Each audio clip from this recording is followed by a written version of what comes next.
Hello, friends. We are Hello. back. What up, what after up, what a little up? hiatus. We returned.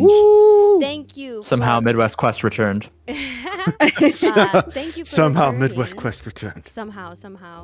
Let me know if my volume's okay. Things were kind of messed up when I logged back on. So let me know if I am the same or quieter than everyone else. But we are happy to be back. We had some travel delay the last time we were supposed to stream. We got stuck. Travis and I got stuck in Minneapolis because we could not land in Chicago. So unfortunately, we had to postpone because we were not going to be able to function for this. But we are so excited to be back with all of you folks and excited to continue the story of the Flamekeepers. Someone else, take it away. Yeah, and also please bother us if the music is not loud enough. We've been watching our VODs back and the music's been a little quiet, so we want to try to fix that if we You can. know what? I'm going to turn it up right now so it's going to look a little wonky. No A worries. little wonky. I feel like you're like straightening your bow tie as you're saying that. A little wonky. Uh-huh. It's a A little little wonky. wonky. Could I turn can it see down a little bit. Thank you, Phil. Thank you, Phil. If I get too loud, just let me know. Alrighty. Just let me know. That might be too loud. Test. Check. Cool. So excited to finally catch a stream. Love from the Netherlands, y'all. Oh, thanks for tuning in from the Netherlands. Wow. Welcome. Thank you. Exciting. Welcome. We are happy to have Gentilus you the here. Trivial Wizard. That's Hello. like a couple of miles away from the Midwest. Just a little. So close. A It's few like so miles. close. It's pretty like Yeah, next thank door. y'all for stopping by in any capacity, whether it was at the cons that we were just at. We talked to so many amazing people. So if you're stopping by from there, thank you so much. If you're just finding us in any other way, thank you so much for tuning in. We really appreciate you. As always, thank you for your time, your energy, your presence, and for taking care of yourself and your loved ones despite difficult times. We're proud of you and we appreciate you. And happy to have you alongside us for this adventure. Tonight's episode is Chapter 4 of The Flamekeepers, which is a Daggerheart campaign inspired by Greek mythology. Once again, you can expect action, drama, colorful characters, plenty of mythological references, and an odyssey of epic proportions. But first, some reintroductions, since it's been a minute for you. It's been a while for us as well. Trav the GM, he, they pronouns. Feel free to find me on Start Playing Games or on socials. Again, Trav the GM, Travis, whatever. I am still relatively new to Daggerheart, but I am working out the kinks. We are getting there. So thank you for being patient with me as I get pretty much every rule wrong as we go. Happy to popcorn it off. Ryan, do you want to just shout yourself out real quick? Absolutely, I will. Hello. Welcome back. My name is Ryan, he, him pronouns. I'm playing Thumos, the Warden of the Elements Druid, who is a Seaborn Clank. And you can find me at Sir Ryan of Wiley or at the Storytelling Castle YouTube channel. Popcorn. Let me roll a die. I'm going to roll a die. Popcorn. I don't have a die, apparently. Popcorn Hannah. Okay. Hello, my name is Hannah. I use she, her pronouns. I play Antigone, who is she, they, he, any pronouns said with respect. And fighter. I don't remember what my other little bits are. Ryan, you set me up you set everything up so well, and then I don't remember. Oh no, she comes from somewhere. She's great. Yeah. She got they have a background. It's great. And that's me, baby. Popcorn Alyssa. Cool. I realize I need to fix Antigone's pronouns on the thing, so she, her is not fully telling the whole story. So anyway, sorry. My name is Alyssa, she, they pronouns, and I play Melody, who uses she, her pronouns, and she is the bard of the group, a fawn mixed with something else, and yeah, truly leaning into the possibly horny bard stereotype. But Oops! Oh no! who can blame a girl? Anyways, sorry, we're memeing hard today. It's been a minute. But yeah, I think that is me. Is there anything I'm missing? I don't think so. We need Do to you do have any our socials that you want yeah, folks so- to? Oh, yeah social. socials and then our announcements. Well, if you want to follow us on other socials, we are Midwest Quest Official on YouTube, on Instagram, on TikTok, and here. Everywhere that we have accounts. We don't have accounts everywhere, but yeah. Oh, also, Ryan plugged his stuff. I'm gonna plug mine for a second. I'm Olive.Armor on Instagram, but I also go by Allie Jean, and I make music sometimes. And I just put out a new song like last week. Yeah. So if you want to listen to it, Allie Jean, ALYJEAN, all one word. It's so good. The Reason, that's Very my new good. song, and don't listen to the old one, the old song. It's not great, but this one's my favorite. So All the songs are great. thank you. Yes, Thank they you. all are. Agreed. All right, Hannah, you want to do some shout outs about the platforms that we're playing on here? I would love to. We are playing Daggerheart by Critical Role and Darrington Press, and we are playing on Foundry Virtual Tabletop. All maps you see on screen come from the map library by Roll and Play Press. If you're watching this stream as a VOD, the link to their website is in the description. All background music, mix those up. All background music and ambient sound effects come from pocketbard. All player character art, stream overlays, and our logos were completed by the incredibly talented Alyssa. Additional art and images have been sourced by Pixabay. We are enthusiastic supporters of the human component of art, and we have done our best to avoid AI-generated content in all facets of our projects. Yeah. And we already talked about socials, so happy to just jump into content warnings here.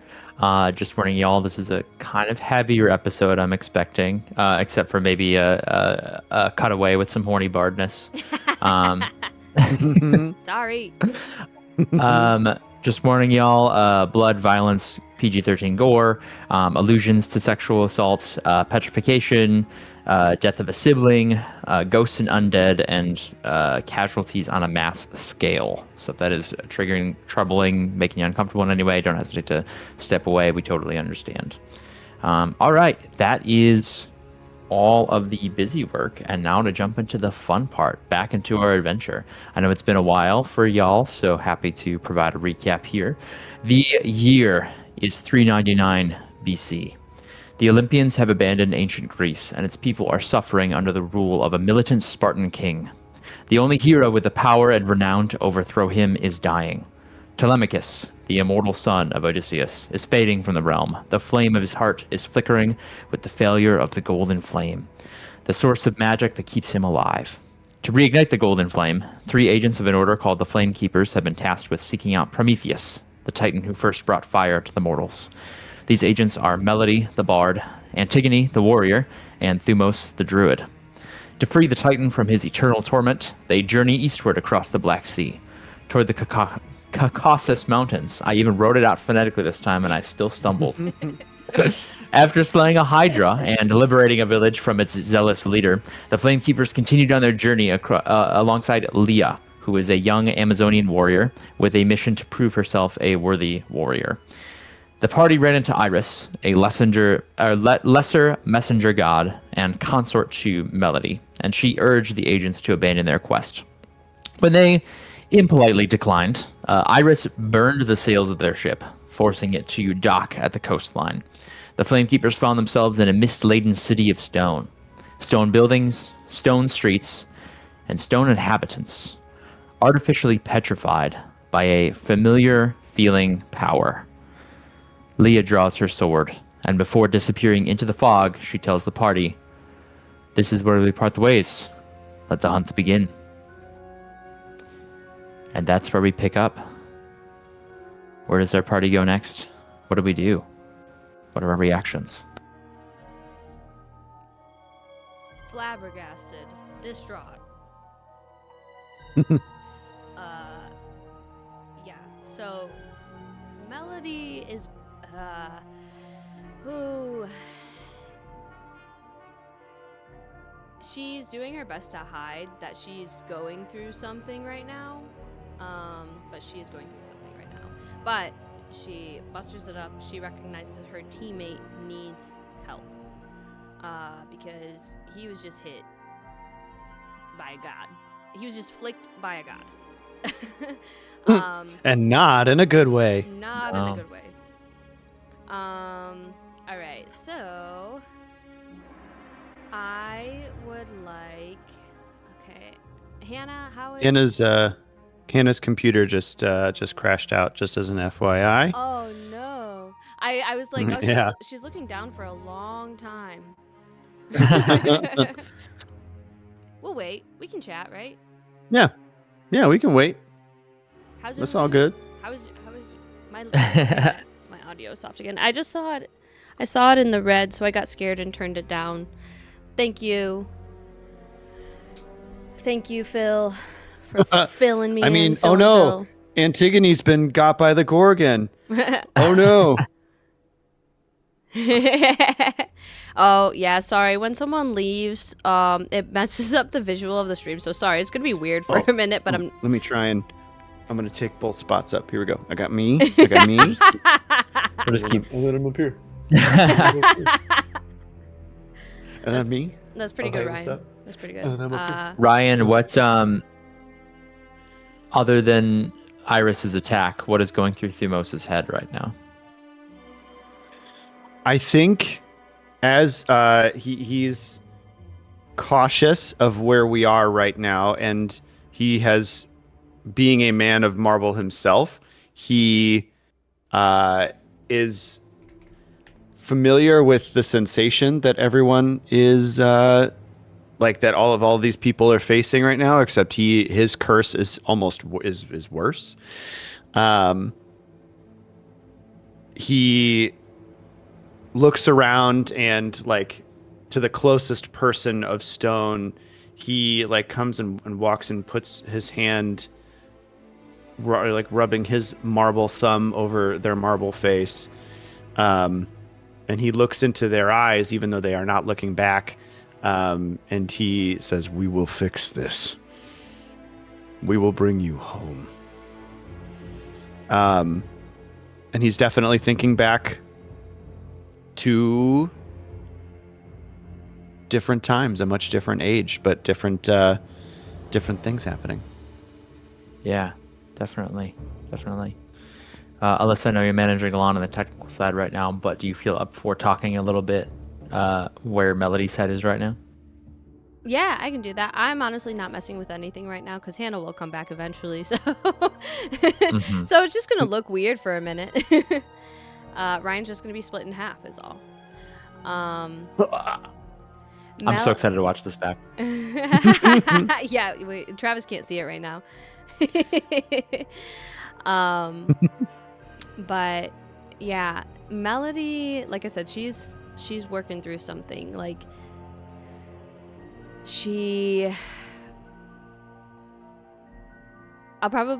I'll say more in character, but this was not something she expected from this person, from Iris, to kind of put her in this situation.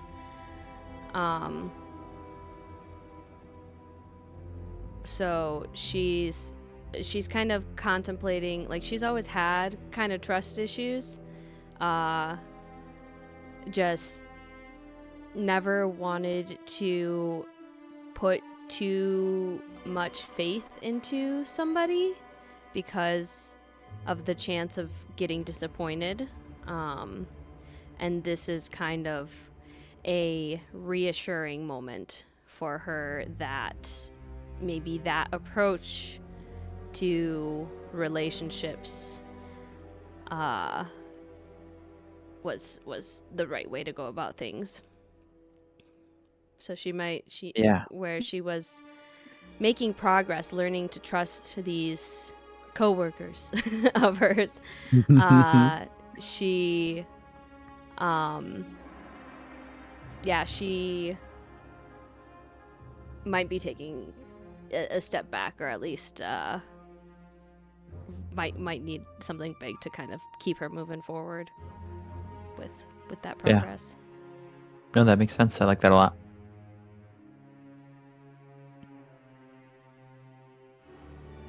I believe Hannah is still trying to rejoin the stream. While she's doing that, do we want to keep carrying on? I know there was something specific that you said you wanted to do, Alyssa. Yeah, we can do Perhaps that. heal Thumos, because there is some information that I'm happy to share before we catch Antigone up. So are you saying I should do this now, or I should wait? You can do it now, if you feel comfortable. Okay. Yeah, I was gonna ask how Antigone is looking, cause like I'm fine. Antigone seems clear of wounds. It was a restful evening on the boat. Okay. Yeah, cause I know you said that. Yeah, Thumos got his shit rocked by a god, so. Yeah. I see what you did there. Clever sometimes.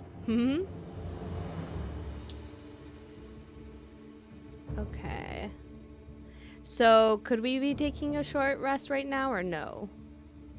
That's up to the players. Remember, though, that I get fear if you do. And you only I mean, have... It's already maxed out almost, so Yeah. really, what's another? Right, what's another... What's I think another two? I think that's the best way to do it. I think we should take a short rest and, tend to wounds, and Melody's going to, try to heal Thumos. So we can roleplay it out. She'll approach Thumos with like sadness in her eyes. Again, this was someone that she trusted, and that person just did great harm to one of Melody's allies. Coworker. Yes, coworker. Workplace so- proximity associate. So yeah, she approaches Thumos and says, "I'm sorry that happened. Can I try to help?" Please. Cool. And with this downtime, she's going to kind of find some, like, she's dabbled in the arts overall, and so she's gonna find some, like, stone-ish, like a little bit of stone, and like a clay. She's gonna try to like make, clay from the ground and whatnot. And she is going to, I know it's marble, but hopefully it'll stick. So she's going to mix up this concoction and kind of fill in where there's cracking and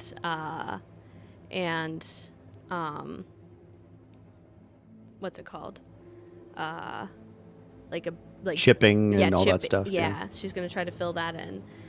And as she does, as it dries, and it dries a little bit of a different color, she's actually,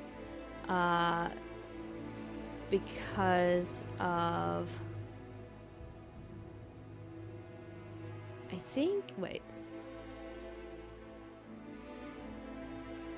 I might be mixing up things, but I thought she had a feature where I have like a mundane item. Are you a Wanderborn? Oh no, I think I switched. Never mind, I don't have that. But she'll do her best to get the colors right. She was mistake. Wanderborn's the best. Everybody should have been Wanderborn. Hey. Yeah, no, I'm Troubadour. Wait, Wanderborn? Wait, where do I find that? Maybe I am Wanderborn. Features? Wanderborn, nomadic pack. Hey! Okay. Mhm. You can pull out a mundane item that is useful to your situation. So she does pull out, if this is considered a mundane item, like a little tiny paint palette and a paintbrush.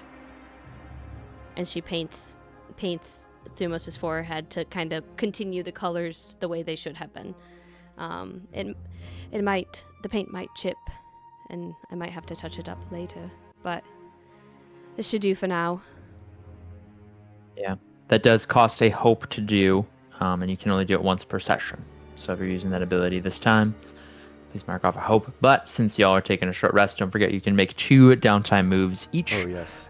You can clear 1d4 plus 2 hit points, clear 1d4 plus 2 armor, clear 1d4 plus 2 stress, or you can prepare. And if you prepare with someone else, you get 2 hope. If you're just preparing by yourself, you get 1 hope.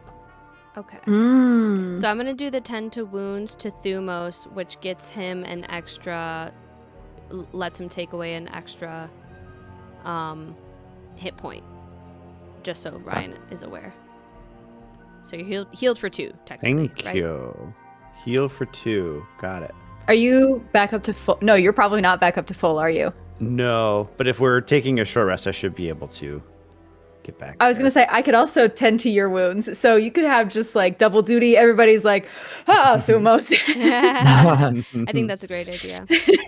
He just stands You perfectly can still. tend to an ally's wounds. Yeah, we just found I that out on the also, stream. because I'm a clank, I can choose a long rest move while I take a short rest. So Okay. I will. Okay. I'll kind of similarly, like I will aid in the aid that is being given to me, and I will. I really feel like there is just a chunk of his his head gone. So trying to I think what I will do to aid you is you are kind of painting and trying to fill part of it in. I will also aid you with mud, and I magically there's a green glow from my hands as we both work together to try and tend to my wounds. Cool. Does anyone want to prepare? And I'm just there. Anyone want to prepare with me? Because you said we can do 2, right? Yeah, 2 moves. Okay. Does anyone want to prepare with me? Yeah? I will. Cool. Mm-hmm. Also glad to have you back. I know. No. Truly, okay, we're ready to get started. Goodbye. No. It happens. So, yeah. So, I shall take my downtime. And I get my fear, and I am now maxed out on fear Oh my god. for the first time. I'm sure that's gonna go great for y'all. I don't Uh-huh. see any problem with it, actually. It's gonna be fine. Yeah, that's whatever.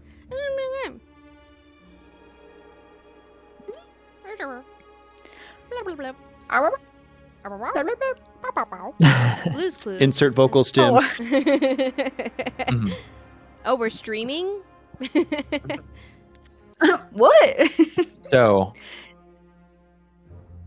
while we're short resting, I also want to get Antigone's perspective. What's kind of going through Antigone's head right now as we're looking out at a city that's completely petrified?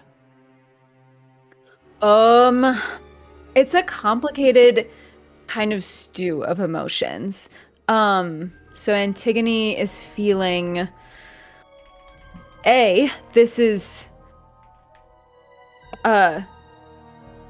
the shield that they wield.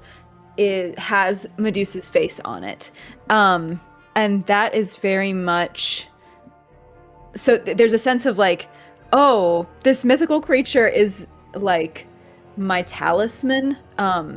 She is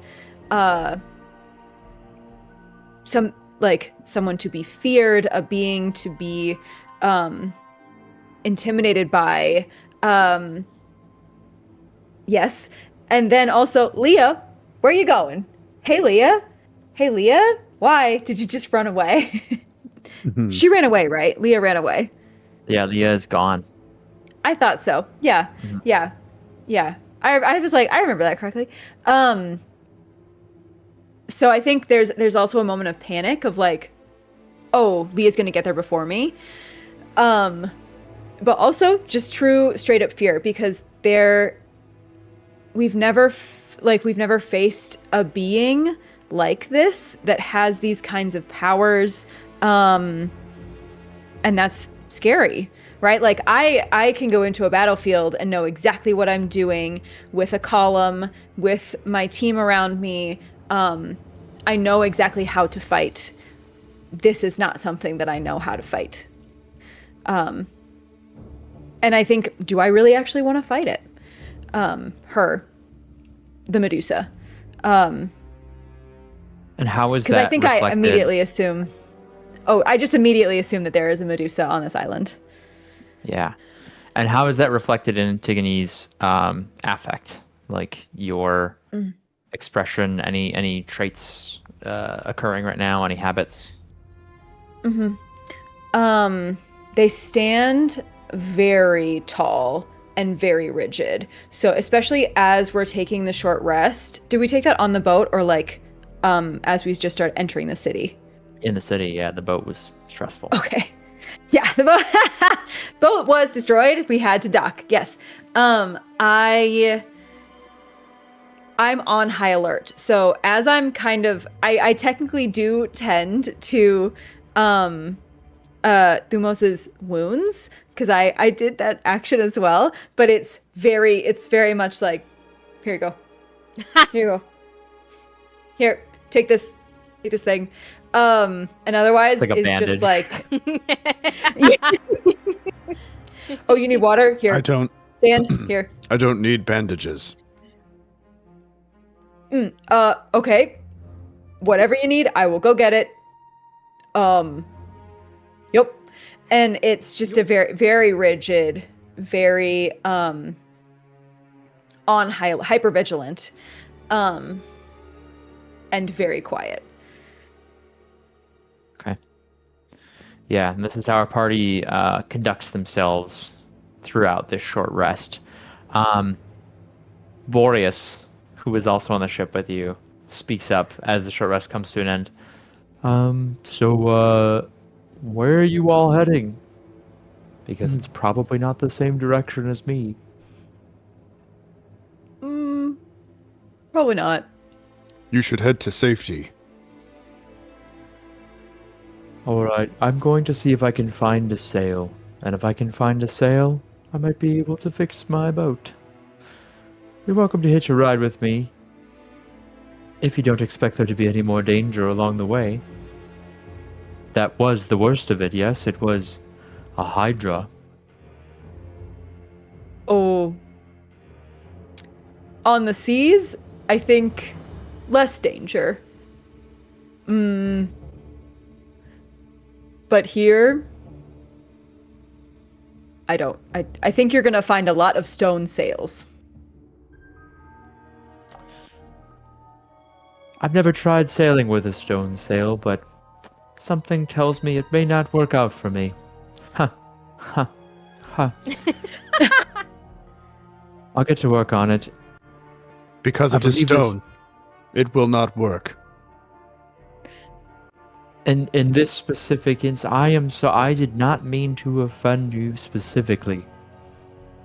I hope that we can still remain friends. That being said, I have made the decision to rescind my offer. I'm going to go back to Brosephios and try to find safety. This reeks of something that is above my pay grade. I am not offended. I was simply stating that a stone cannot absorb the wind like a cloth sail can. Because that was the sentence that you were saying, correct? More or less. More or less. But more or less. More or less. But more, less. Boreas, I think that is a great idea. I do think you would be safer in Brosephius. We are heading Yeah, back. we've already been through there. So. Thank you for this experience. I am grateful and surprised that I got to experience the light of a god. Yeah, we should talk about that. Well, you can do so without me. And he begins his search for a sail. This dock is next to a nearby market, which seems to be the hub of activity, or was once the hub of activity for the city prior to its devastating fate. If the party wants to search here, I would love this to be a "what do you find in there" moment, as you guys tell me. What kind of items and things do you find? Anything useful to you specifically on your journey? Let me know. In the market? Yeah, Do we need to roll, or do we just tell you? I want you to tell me. Excellent. I will go last. You go last? Yep. Okay. Cool. Cool. Alyssa, do you have any ideas? 0. Okay, cool. A I'm here. I'm with it. A guy named Broseph? Is there another frozen guy named Broseph? I love that. As we're going through the marketplace, I don't know how necessarily useful it is to us, but I think we find a lot, like a merchant of armor and weaponry. And so there's just a lot of like stone weapons, including really, really heavy shields. And when we see that, I will turn to the party and say, so are both of you familiar with the legend of the Medusa? Yes. Not really. Okay. So if you see any movement in this environment, don't look at it directly. If she makes eye contact with you, you will turn to stone, which is what has happened to all of these people here. Which is why I'm very confused about what Leah is doing.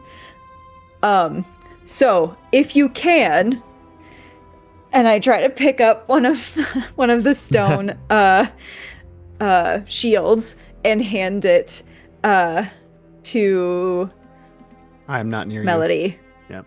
To Melody. A shield? A stone shield. It's a very heavy stone shield. I was going to say, I don't think Melody can carry this. It falls. But does Melody try? Melody does try, but it falls straight to the ground and probably breaks a little bit. At least chips. Okay. I should have seen that coming. I don't. I'm sorry. The most work my arms have done is playing a lute. And similar motion, doing other things.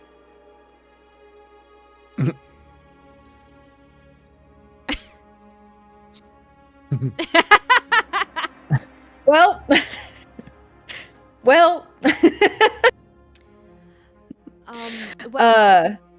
Were you giving me that to protect me?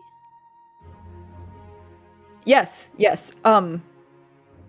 If you can kind of, well, you can't call. I'll protect you. I can use my shield, and you just stay close to me. Sounds good. Is it? Does she have to? Is it like eye to eye? I'm just curious if reflections also would turn me. According Melody, to what I know. Oh, go I ahead. hate to interrupt, but Melody, as you say the words eye to eye, you look over Antigone's shoulder for a brief moment, and you swear for a second that the eyes of the statue of the merchant at the stall are human living eyes, and they are boring holes in the back of Antigone's head. Please make an instinct reaction roll. Instinct reaction.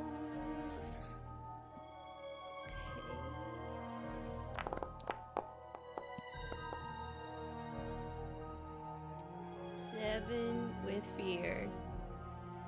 Yep. So it's a reaction roll. It doesn't generate hope or fear, but it is a 7. Your heart jumps, your adrenaline spikes. You're going to take 2 stress. You're going to mark 2 stress, and you have a sinking feeling that, in some way, you are not alone here.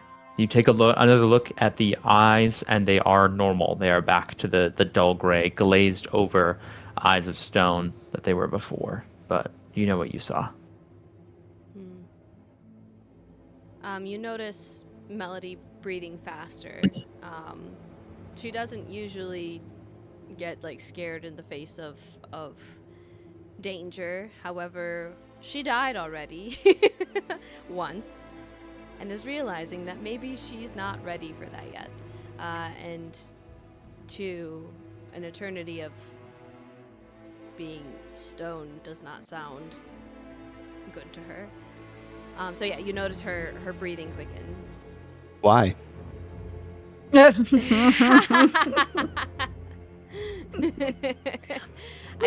guess she's got some biases about the stone life. I don't know.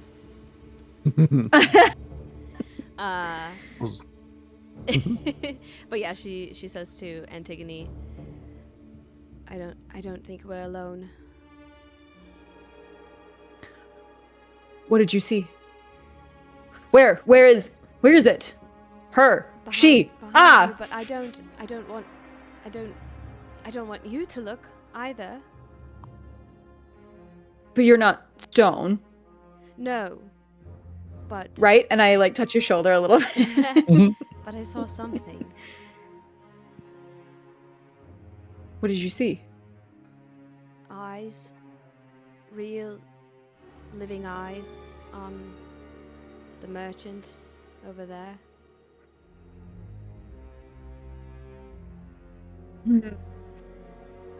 Unsettling. Let's go find Thumos. As you... Melody. Oh, sorry. Oh, Thumos go ahead. first. I was going to say, does Melody have something that you wanted to find first before we get to Thumos? She still wants an answer about the reflection thing. Does Antigone know? According to legend, you can look at her reflection without turning to stone. Alright. Which is why I have my shield. No, my shield isn't reflective on the inside. Is it? No. I think it would be really funny if you said that and it wasn't. Okay, great. That's what happens. My shield is nope. Never mind. What So the way Odysseus did it is he looked at her reflection in the shield and cut off her head. Interesting. I might not be able to cut off her head, but I would like to find a mirror if it could help. So I look for a mirror. You find one? Really quickly, was Odysseus pre or post or during this time?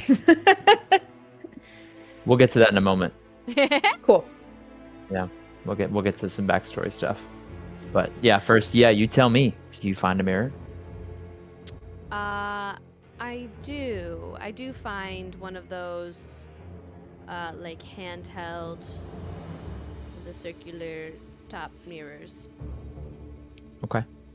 As you pick it up, Antigone, you spot your own reflection in the mirror briefly, and you think, oh, okay, perfect. It will absolutely serve us well in the way that I had anticipated. Melody, you brush some dust off of it, and it's surprisingly, one of the few items here that hasn't been completely petrified like everything else. And Antigone, you see yourself, you see Melody, but you also see someone over your shoulder. Whom do you see behind you? You tell me. Stone or real? A real person. Maybe someone from your past. Oh, I see a person who I fought with on the battlefield. Someone who I was close with, someone who knew and trusted me, who, at least to my knowledge, died on the battlefield. Okay. There's the image of them at first appears normal, but then distorted as for a brief moment you see just a gash bisecting their face. Please make an instinct reaction roll.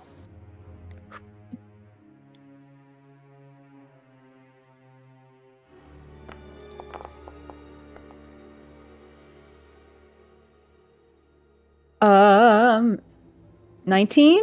Woo. 19. Better. Yes. With that, the image on the mirror is gone as quickly as it appears, and you you remind yourself of your purpose here, and you don't have to mark any stress. You don't take on any additional fear. Okay. All right. Thank you. I just wanted to get to Melody as well, because I know Thumos, you said you wanted to go third. Yes. As the party returns to Thumos, how do we find Thumos? The two of you are... Thumos has walked a little bit away, not too far, but he has walked a little bit away and is kneeling in front of two stone individuals, one of whom is a female and one of whom is a small child, and presumably a mother and her daughter. And he is kneeling before her, and you see him pick up something off the ground, and it is presumably the little girl's toy that she dropped just before she became stone. And he is just looking at this and looking back at the two of them quietly, and he hasn't addressed what you've been doing.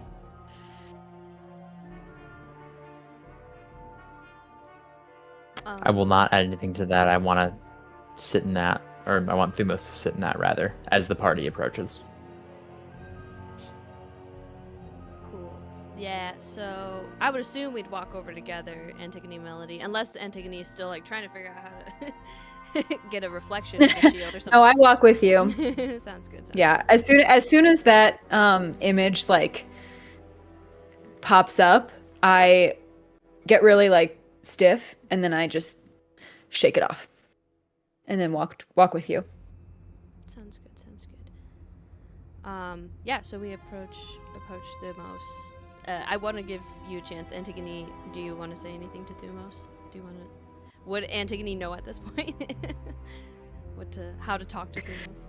I don't think so. No. No, I don't think so. Not for deep stuff like this. Mm-hmm. Do you know what you want to say?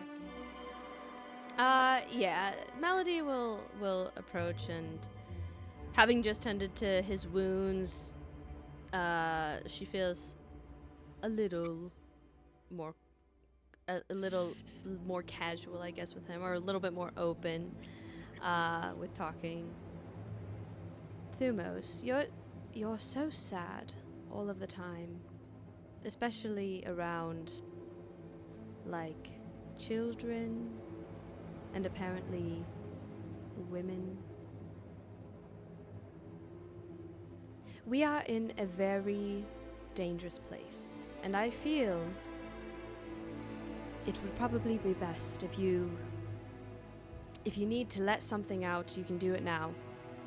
I'm not usually a cry and hug it out type of person, and I know you can't cry, can't produce tears, blah blah blah blah blah. But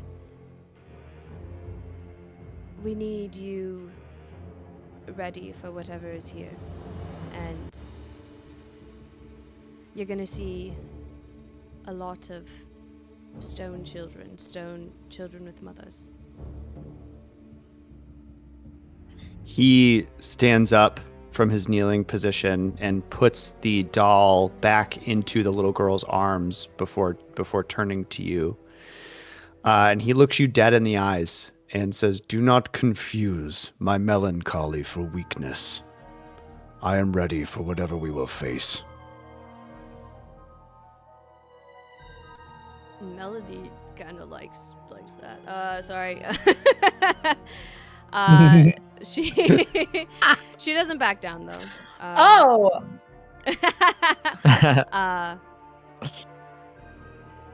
Well, you've better be. One day I will tell you what happens. What happened to me. But it is not this moment.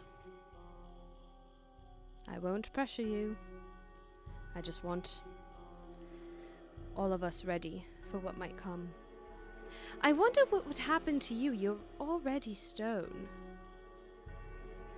I was wondering that myself, though I will not risk it. Good. Good. We might Which be of you...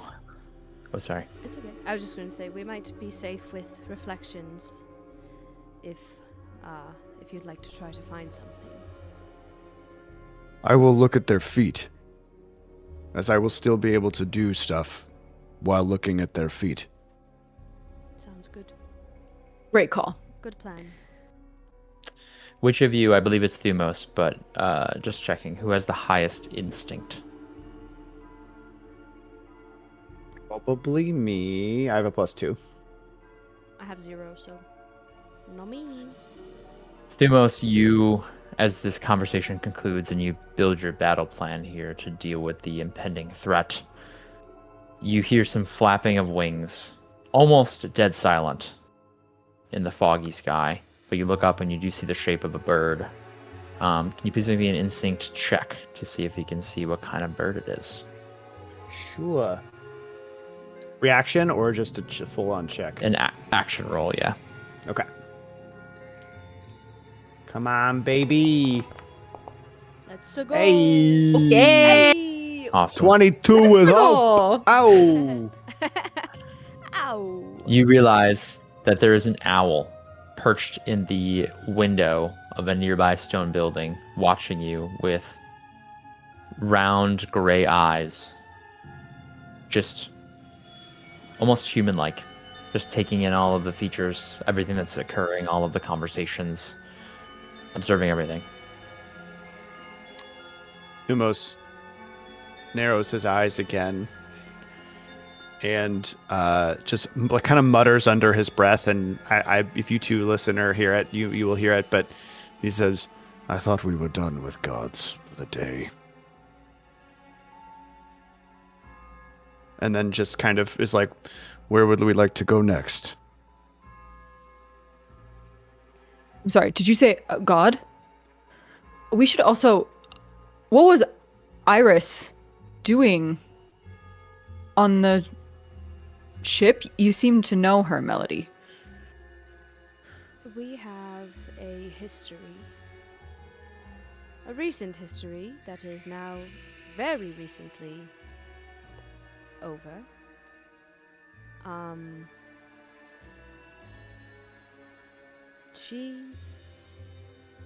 She came to stop us.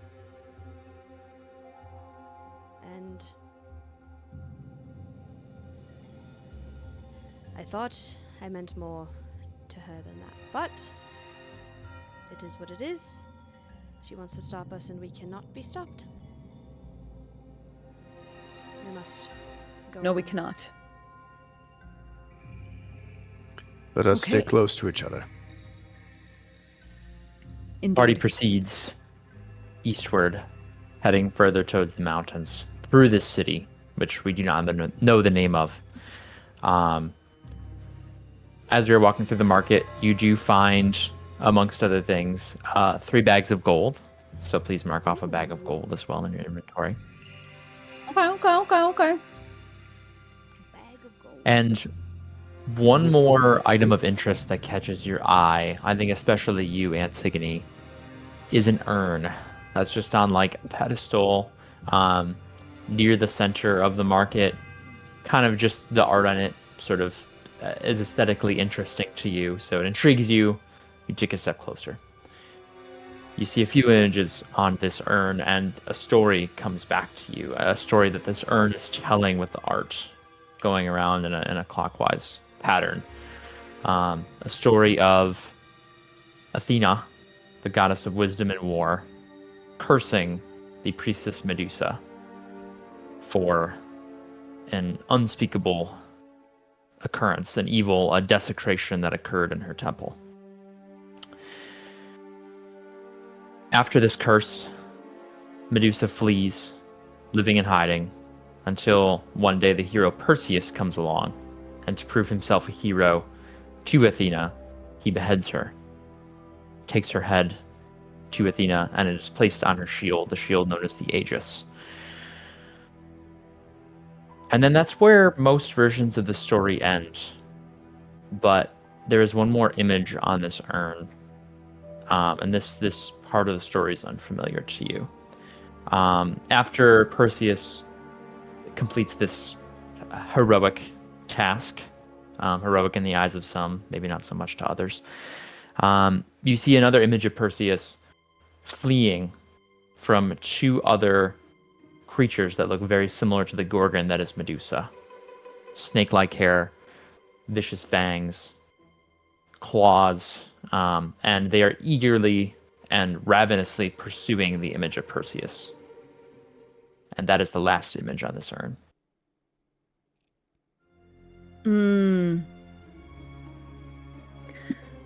I point the urn out to my party members. So I got the name wrong. Not Odysseus, it's Perseus. Yes, you were incorrect, but I did not feel the need to correct you. Oh. Okay. Thanks.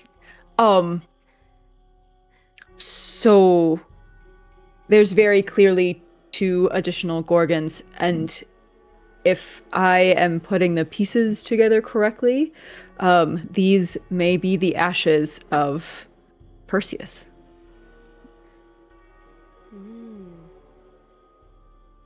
The urn is open and it is empty.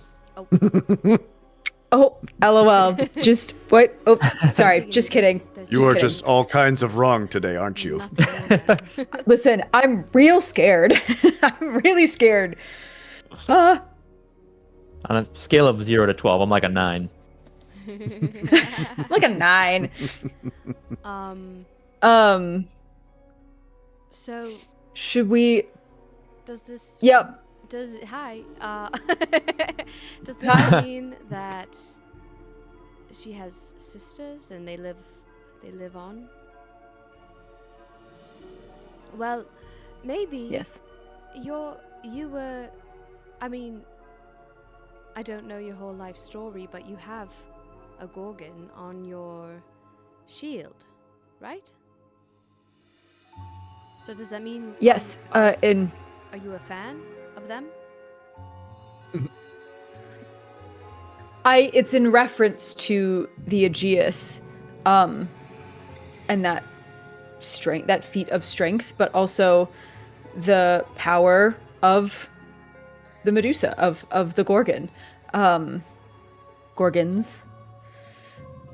Well, Yes. maybe we'll be okay if you're just maybe walk around talking about how much you loved Medusa and Gorgons and how much you look up to them.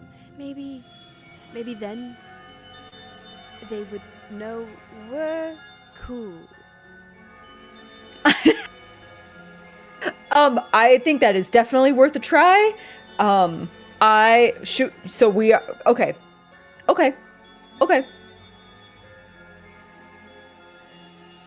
Let's proceed. Proceed to the mountains. Because maybe we will. Yeah. The Flamekeepers continue through this city, continuing to see various people in various states of trying to escape. They seem to be fleeing amidst their petrification. People looking over their shoulders, people running, having tripped, crawling, leaving all their belongings behind, or trying to grab whatever they could and carrying it with them, trying to get to the dock. And we are walking in the opposite direction, a little bit closer towards the center of the city, it seems, as we head eastward. We enter a courtyard, and as we do, you see not only a large statue in the center of this courtyard that appears to have been established there much longer than any of these other statues. It looked like it was something that was there previously by the previous population. You see some painted graffiti across the front of it. In Greek, of course, it says, "Fear the forceful, fear her wrath, save yourself." And then in all caps, at the very bottom, "Run." We love gorgons. We love them. We Gorgons are great. strong, Walking quickly. powerful. Walking so quickly, I do not like but them. not. Don't shut the fuck up. Thumos, There is a we had scream that plan. reverberates throughout the courtyard. A human scream. And then it disappears. It cuts off. In pain, or can we tell what kind of emotion is behind it? Fear. Did it sound like Leah's voice? It did not. It sounded like an older person. Well, I think Thumos, over your shoulder, you hear the pitter-patter of feet on cobblestone, rushing towards the exit back the way you came. But you look over your shoulder and there's nothing there. I grow weary of these games. Run. Is it?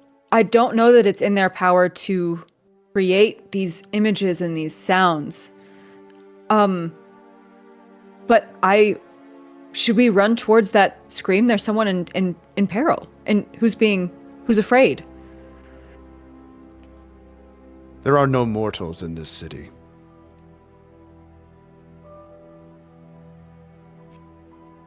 and if they are, I fear we won't get there in time. Do we have a duty then to save this place, to stop these Gorgons? Do we have any idea if killing the Gorgons would bring these people back?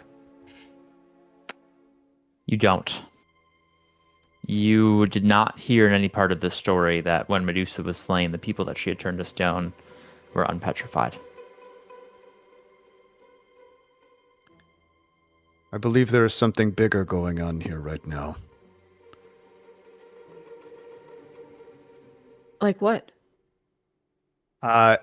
Is that owl still following us?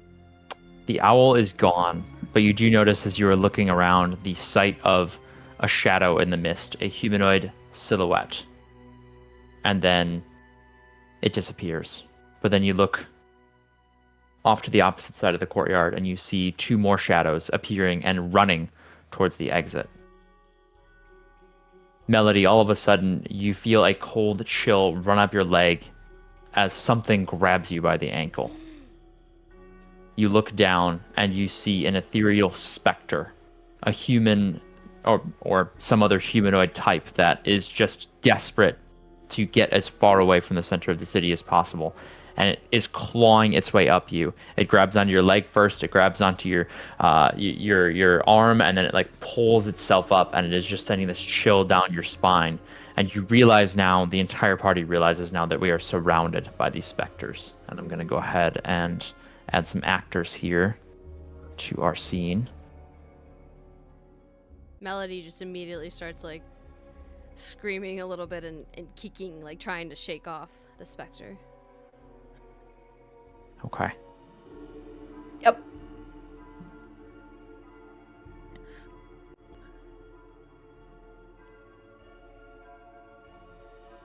Woof. Woof indeed. Woof. Okay. We are going to follow our combatant here. We're going to start a combat. Which of course means we need music for combat. And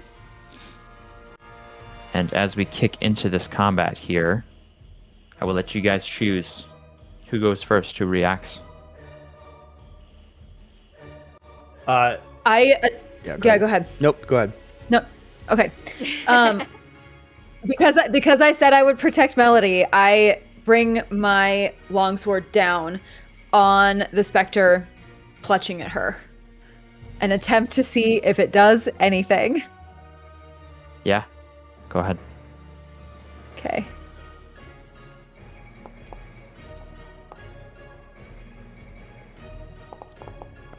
Ooh, 13. Or no. 16 with fear.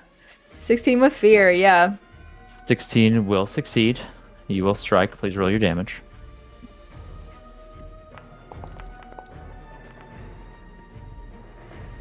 20 damage.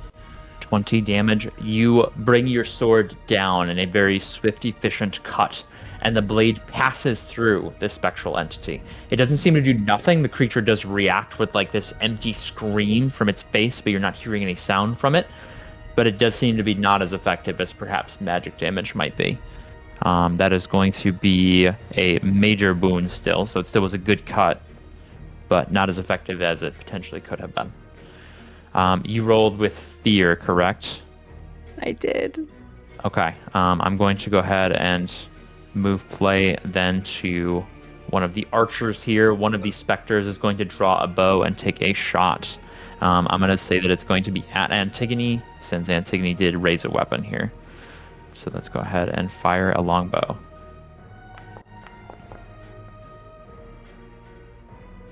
That is a 13 against Antigone's evasion. That misses. Okay, awesome. Against evasion? Yes, I have a 14 evasion.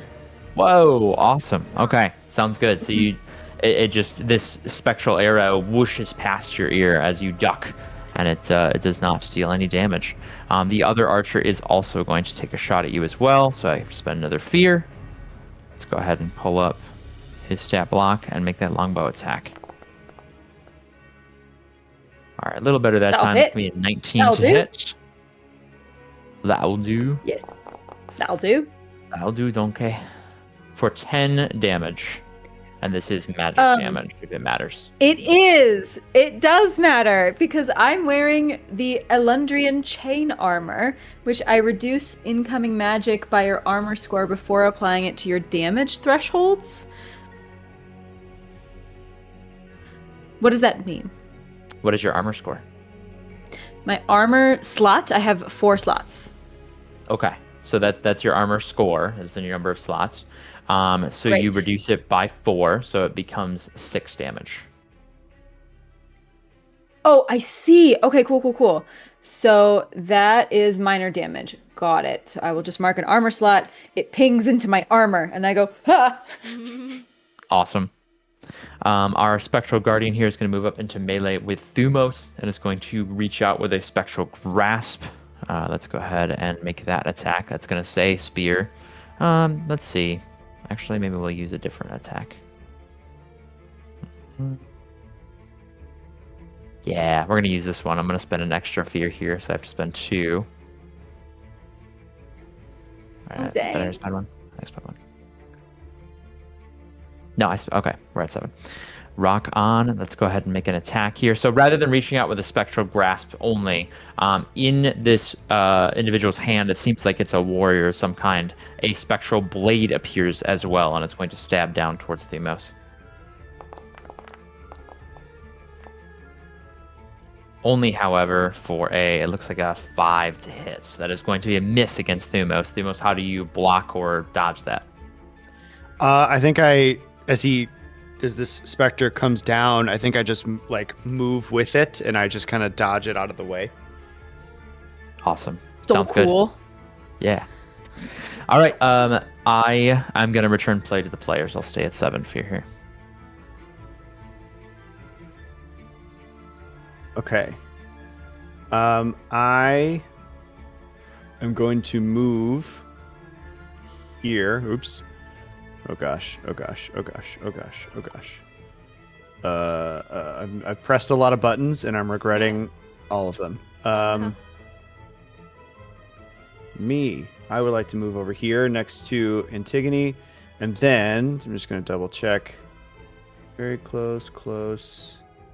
Those guys are far. Okay, and then very close. Okay, and I will use the spell Conjure Swarm, and Thumos like puts both of his hands on the ground. He like steps towards Antigone, puts both hands on the ground, and from the ground pop little things of light, and they fly out to every adversary within close range, and I will they're fireflies. So I make a spell cast. They like you see them fly away, and they fly towards each of them, and I will make a spell cast roll against all of them within close range, and then I will spend hope per adversary that I hit on to deal magic damage to them. So I will do 1, 2, 3, 4 rolls here.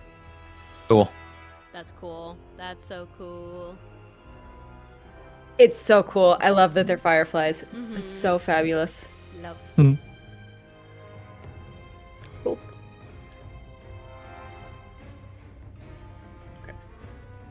So this is the first one.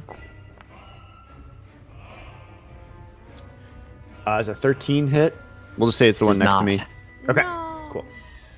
That's fine. Beans. We keep going here. Beans. Beans and Oh no, baked beans. no. 14 probably doesn't hit either. 14 does not. Okay. So number 3, we'll say it's that top one. 14 does not hit. Woof. 12 doesn't work either. Mother, father, not. come on. Oh my god. All right, well, I missed with all of them. They fly through the specters, and then none of them hit. So Damn. Okay. Unfortunately, with all those failures, and I saw at least one roll with fear, that is going to bring it back to the GM turn here. I will have this one go ahead and attack Melody. So let's go ahead and do that. I will use just the regular attack here. It's going to say spear, but it's this spectral grasp as it seems very desperate to get away here. Roll that 14 to hit, That'll do. and that will be an 11 Oh, of magic damage. All right, that would be 2 HP, so I'm gonna do 1 armor slot and then 1 HP. Okay. I'm going to move play over to... I'm going to spend a fear to highlight another Spectral Guardian here. This one's going to rush up to Antigone, and it's going to go ahead and make an attack as well. Just that standard grasp attack. It's going to miss with a 4. mm-hmm. So even though it tries to run up to you, no such luck. Play returns to the players. I would like to use my scepter to attack the one that is right on me. Or actually, no, it's far. Do we get disadvantage if we use it on something close? No. Okay, then I will still hit the one that's like on me right now. Yeah. Okay. What does attack versus versatile attack mean? I believe we covered this in a previous session, but I know it was a long time ago. Apologies. It's like a melee attack. You can use it as like a melee weapon. I think it's with your strength. But you'll want to use it as a magic weapon, obviously. Yeah, no. Magic it is. Attack. You can Alright. cast a spell, or you can just whack them upside the head. Yeah, I'll cast a spell. I was just debating if I wanted to use an experience or not, but I won't. Come on. 18 with hope. 18 with hope is quite good. That is going to be a success. Thank sweet. goodness. All right. Thank Damage goodness. is 10. 10 Nice. damage. 10 damage is going to be a major wound. Tell me how you banish this spirit. Ooh. Yeah, so I take out my little wand thing that I took it into my little garter. I take it out, and it gets bigger and is now a scepter. And I hit it on the ground, and out shoots this blue, almost like lightning magic looking, and then zaps the scepter. And in true, is it Home Alone style, where they get shocked and you see the skeleton? But it's already like that, but more so. I don't know. But anyway, that's how I banish it. Dope. And then I let Awesome. out Sounds Cool. good. Sounds good. That Spectral Guardian is out of the fight here. And you roll with hope, so it's still the player's turn. Whoop. Let's try this again. And I will try. I will try. I will do the same thing and try again. These damned fireflies. And I will. I'll try and hit these 3 guys here. I love the voice you do for Thumos. I can totally see it with that character. Absolutely. With that Thank art. you. I Oh, don't know so if good. it comes across either, but like I feel like his voice echoes slightly. So because he, is just a marble person. So anyway, we'll see how that works. Okay. Hiya! There we go. All right. 20 with fear, so that's at least one of them that I frickin' hit with this spell. Yes, that is a success. I'll have to look up how the rules work for rolling a fear at the beginning of that. Like, I'm not sure if it would just work against one and then play would return to me. But Sure. for the purposes of keeping the gameplay smooth right now, we will keep it as you get to make all the rolls. Okay. I will roll damage. So that is 10 magic damage. We'll say to the guy to my left on the first one. You got it. Roll again.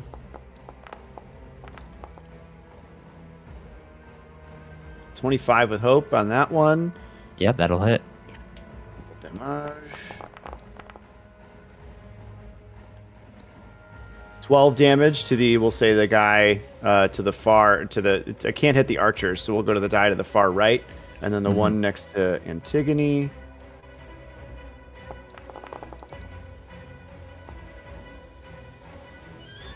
Uh, 16, and that one was with fear. Yeah, that one will also hit. Okay, great. Well, Oh! 5 Oh, magic wait, never damage. mind. I was mistaken. Snake I got excited eyes. for a second because I was like, No, "Crit!" not undamaged. Dang. That's okay. So against 2 of them, it was a major wound, and against 1 of them, it is minor. Can you please, re-describe to me how these fireflies rally themselves in this attack?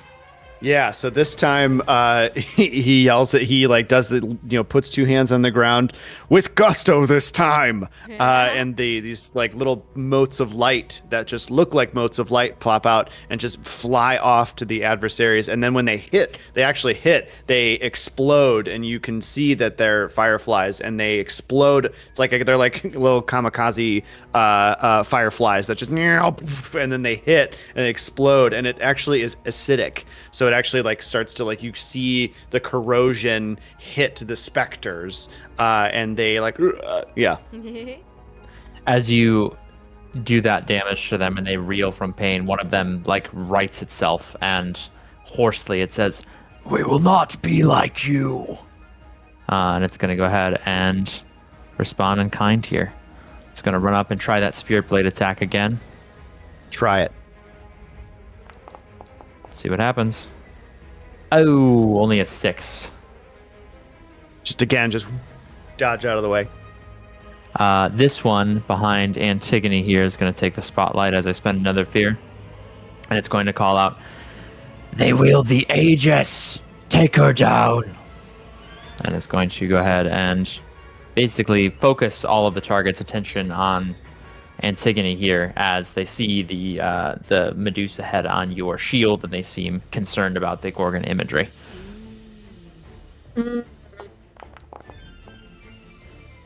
Only an 11 to hit in that attack. That is a miss. And then a Spectral Archer here is going to reposition and is going to go ahead and take another shot. Let's see what they can do. Okay.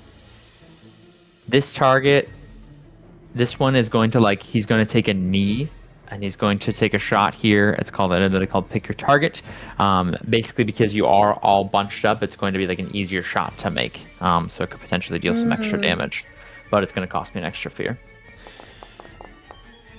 I use up that A 13, which I believe is a miss. It is. It certainly is. How do you protect your whole team from that shot? I mean, I hold up especially now that I know that there's some level of fear or like they don't like it. I like use it almost as a distraction, and I use it to block the arrows. Got it. Sounds good. I like it. Play returns to the players. Who would like to go next? I will. Unless you want to, Alyssa. No, you can go. I'll do something after you. Okay. Hearing that, they said, we're not like you. They told Thumos, we will not be like you. We will not be like you. Oh. What do you mean you will not be like us? Or do you mean just him specifically because he's stone? You just What do you hear a all voice want? call back. Let us go! Happily! And I strike down again with my sword. Yeah. For is it a crit? Is it? That's a critical I hit. can't. It is. Ooh. Yeah. So Nice. roll the damage to this one right next to me. Yeah. This one right there. Roll damage. Oh my goodness gracious, it's so much. It is a 43 43. damage. Despite the resistance that they have to physical damage, that will be a severe wound and that will end that creature's unlife. Yeah, how do you take out that spectral warrior? Is that right? That seems bananas. As they say that, I take my sword, I swing it across them, but then through, to again, kind of where I saw Thumos's lightning bugs explode through them, that same spot, and I'll just like stick in to see what that does, if that does anything. And I'll look in its face. In That this will person's be face. more than enough. As you drive this blade through the heart of this spectral warrior, it looks at you and goes, "Why?" before it turns into ectoplasm and then eventually to dust onto the cobblestone. That was a critical, so it's still your guys' turn. Is there a way we could set you free without damning you? I'll just have you make a presence action roll, please.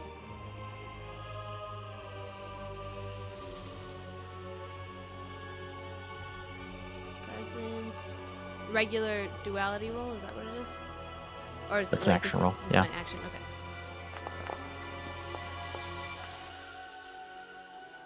16 with hope. Yes. 16 with hope. You gain that hope and you call out to them. You did surpass their difficulty. So as you call out to them and you say your question, you pose that there might be another way to save them. The one directly next to Thumos just says, "Leave this forsaken place. Fear her wrath. Save yourself. Save us." But still seems so desperate and is continuously like attacking Thumos. Just seems driven into hysterics by this fear.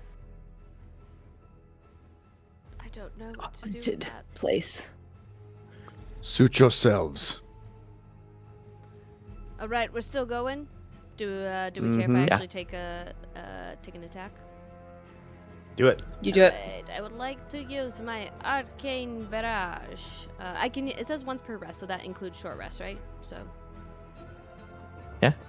All right, I can spend any number of hope and shoot magic projectiles. So I have 4 hope. I think I'll just use 2 of them right now, though. Okay, barrage. Do I click on this? How do I? Okay, arcane barrage. There we go. Hope. We'll do 2. Alright, continue. Ba, ba, ba.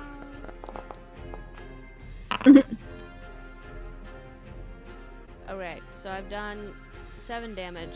I I will. Sorry, I forgot to say which one that I'm attacking. I'm just gonna attack the one closest to us. Got it. 7 damage.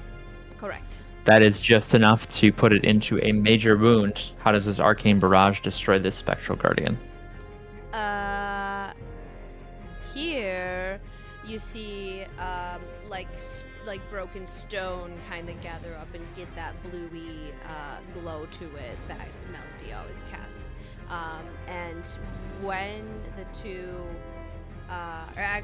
so as the broken stone comes up, they kind of form together into these spikes and then go at the spectral. Okay. Yes, they blast into this spectral guardian, and as it tries to negotiate with you, but then also tells you to be gone from this city, you free its spirit by defeating it with the Book of Iliad, casting that incantation there. I'm going to spend a fear, and I'm going to interrupt the player's turn to have a little narrative moment here. As this spectral guardian here continues rushing toward the party, it then stops and looks over its shoulder. And it says, "She's here! And then looks over his shoulder and then just like is frozen in place. Does not move anymore. And then disappears. You look past that to the spectral archer, who turns around and desperately fires an arrow in that direction, and then freezes in place just as it's about to loose it. And then you realize there is a statue standing there exactly of that specific archer. This one drops his bow and begins to run towards the exit, but also freezes in place as he makes the mistake of looking back over his shoulder. And beyond this main statue walks out an interesting humanoid figure. What does our party do as they see just the hint of a footstep of someone walking around this statue? Turn around. Run! Face away. Run! Away. Thumos readies an action. What are you ready? I will ready a corrosive projectile as I continue to just look at the feet. I'm not, Thumos was not looking up. It just continues to watch the feet come by. Okay. Does Antigone run? Or does Antigone just say run? That's a great question. I think she... where is this person coming in from? From the north part of the map. From the north part of the map. Okay. Somewhere on the opposite side of the statue here. Is that where we have to go to get, like, through the mountains? It does seem to be, yeah. Oh boy. I think that she begins to run, but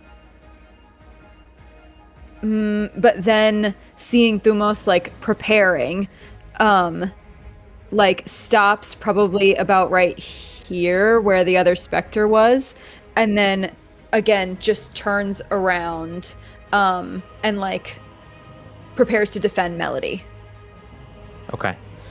So you take up this defensive position, you avert your gaze, as does Melody. But Thumos, you continue to watch as this figure rounds this corner. And this figure is, much like the imagery on the urn, a snake-like, a monstrous-like creature with strands of hair that has been turned to snakes. Those vicious fangs that you're just seeing the very bottom of out of your peripheral as you're trying to focus on the lower half of this creature that's approaching. You're hearing the hissing from the snakes as well as she slowly continues to walk towards your party. She walks closer and closer and closer towards you, Thumos. Do you use your readied action? Yeah, before she got this close, I would have thrown this at her feet. Okay, make an attack roll, please. At her. Okay, make a spellcast roll. Hiya. Come on. Yes. Okay. 20 roll your with damage. hope. All right. I guess I could have. Okay, shoot. All right. I will next time just use that. Okay. Corrosive projectile. That is 4d6, because we're at level 4 now, plus 4 magic damage. And I will mark 2 stress to... I will additionally mark 2 or more stress to make them permanently corroded. While a target is corroded, they have a -1 penalty to their difficulty for every 2 stress you spent. This condition can stack. I will only do 1 instance of corroded right now as I do that, but let me roll my 4d6 plus 4 magic damage.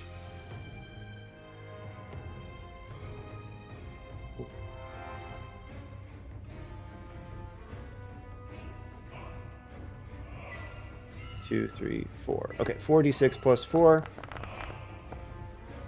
Oh! Wow. Hell yeah. All right. Wow. That is 23 magic damage to this entity as I throw it right in front of her as she continues to walk towards us. Just throw it right at her. Okay.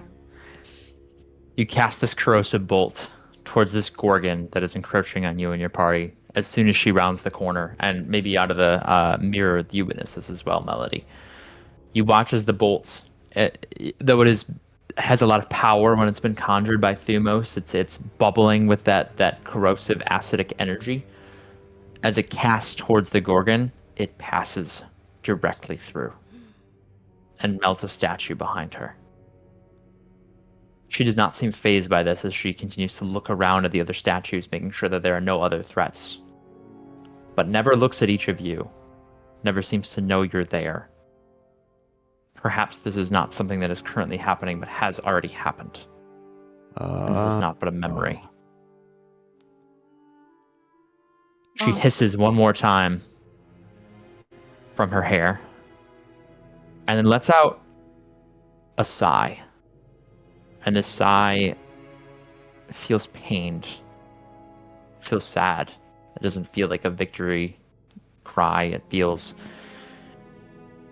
like the sigh that someone would make if they were already carrying a heavy load and then put one more brick in their backpack. Before she turns around and then disappears once more behind the shadow of this massive statue in the center here. Combat is completed. And I think we'll probably take our break here, since it's a little after 9. Why don't we come back at 9:15 to find out what happens next? Oh my god. Oh my What the God. frack? We'll be back. We'll be back. We are back. And we have come up with a sub-brand Hello. called Tabletop Swole Playing Games, because we were talking about getting swole, so... We are rebranding. Stay tuned for that. This is a fitness channel now. Don't you see? Yeah. Yeah. Feel that burn. Hard pivot. Oh, yeah. Feel that burn. I hope you had a good break. You guys are I hope you drank cute. some water. Aw. Aww. It's almost like we should all kiss or something. Sorry. This is a bit that I usually do off stream, but now it's on stream, so. No, it's possible. Now the internet knows. Uh-huh. Now the internet knows. So, Sorry, guys. kicking back into it here with a little more seriousness than our previous conversation, unfortunately. Following that flashback that we witnessed, our party proceeds through the city of Stone, and once again, I want this to be a tell me what you find in there moment. I would love to hear what the party's journey is through this city. Do we encounter any places of interest, any statues of interest? Do we have any conversations of interest? I really want to get your guys' perspective.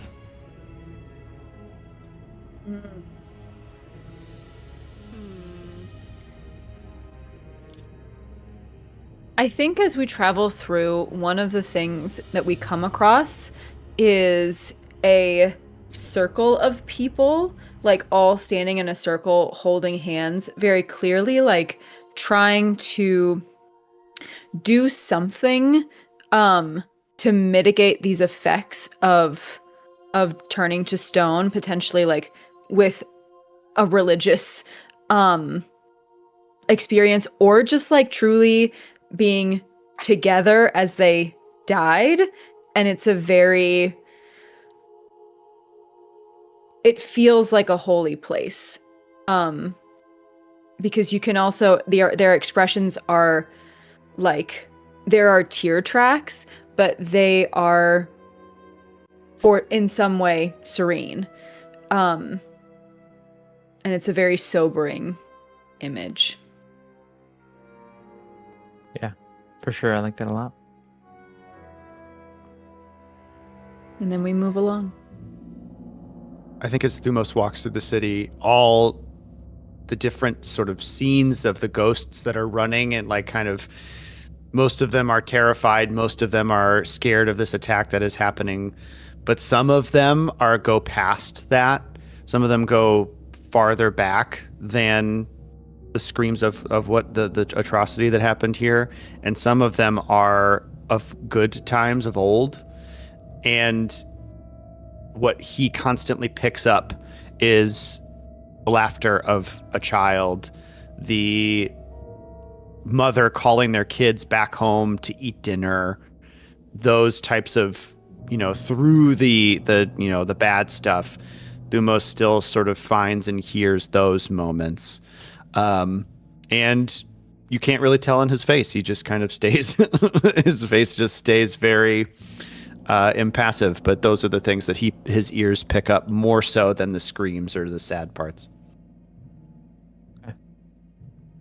We do. Yeah, You said we do hear like memories or like hear things, Travis, or is it mostly stone definitely. visuals? Okay. Yeah, no, there are echoes for sure. You do occasionally see more bodies in the mist, more spirits, more people running past you trying to flee, but now that you recognize that they are not specifically trying to deal any damage to you or interacting with you in any way, you're able to pass by unharmed. And again, the atmosphere is more fearful than combative. But yes, as Ryan described for Thumos, occasionally there are echoes of happier moments in the city. There are moments where there are conversations popping up between passerby, between neighbors. There are moments where people are enjoying like theater or music, or the turning of a page, like if someone's reading a book. This did seem like a really quaint place at one time. As Melody walks through this area with Antigone and Thumos, she'll kind of pick up on couples that are either recognizing that these are their last moments and hearing like them just expressing to each other how much they loved each other, and seeing stones of couples embracing each other, and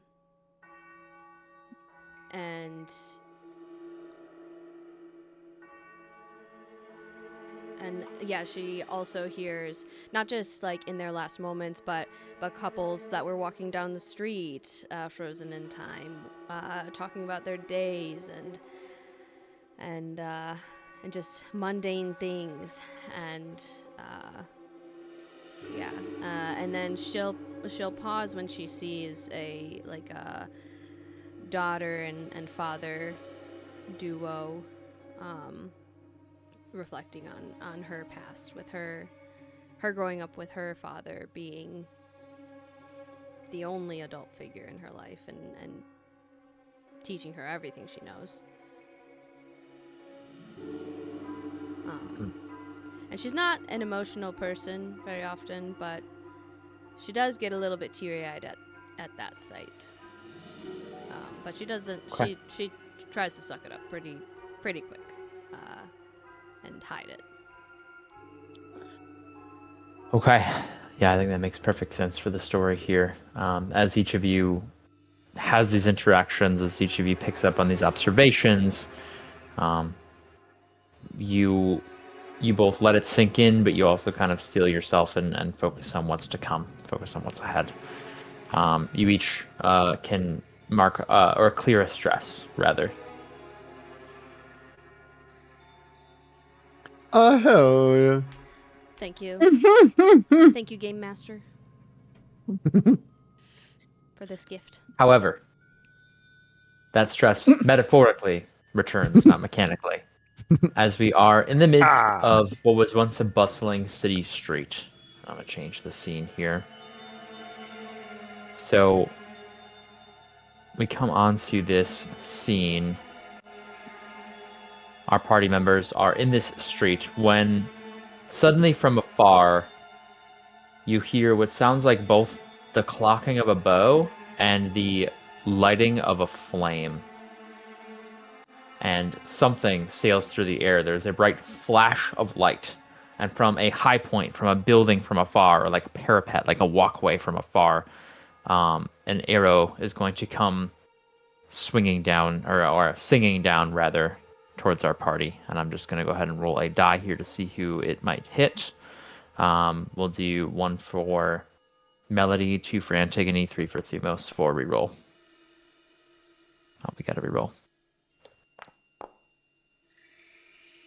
It's going to be towards Melody. So, Melody, let me know if this hits you.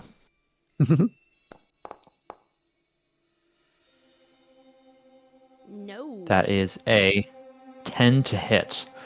So as this arrow comes singing towards you, this bright, it's like shining with like a radiant light, this arrow.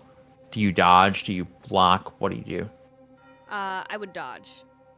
I'm a dancer, so Okay. I move fast. As you dodge out of the way of this arrow, you watch as this arrow flies past you and destroys the barrel that was behind you. And this barrel was made of stone. It explodes, essentially. This arrow seems to have a lot of power behind it, and you dodge a major attack. What does the party do? I immediately yell, hide, hide, hide, hide, hide, hide, hide, hide. Yep. This might be Leah. Do we think this is Leah? I don't Why know. would she? I don't know why she would be shooting at us. But Thumos just prepares and looks down, looks down at the street, waiting for someone to come. Antigone, I you said you take were going to cover. hide, is that correct? mm-hmm. Another arrow flies through the air. Thumos, a 13. Does that hit you? That will hit, yes.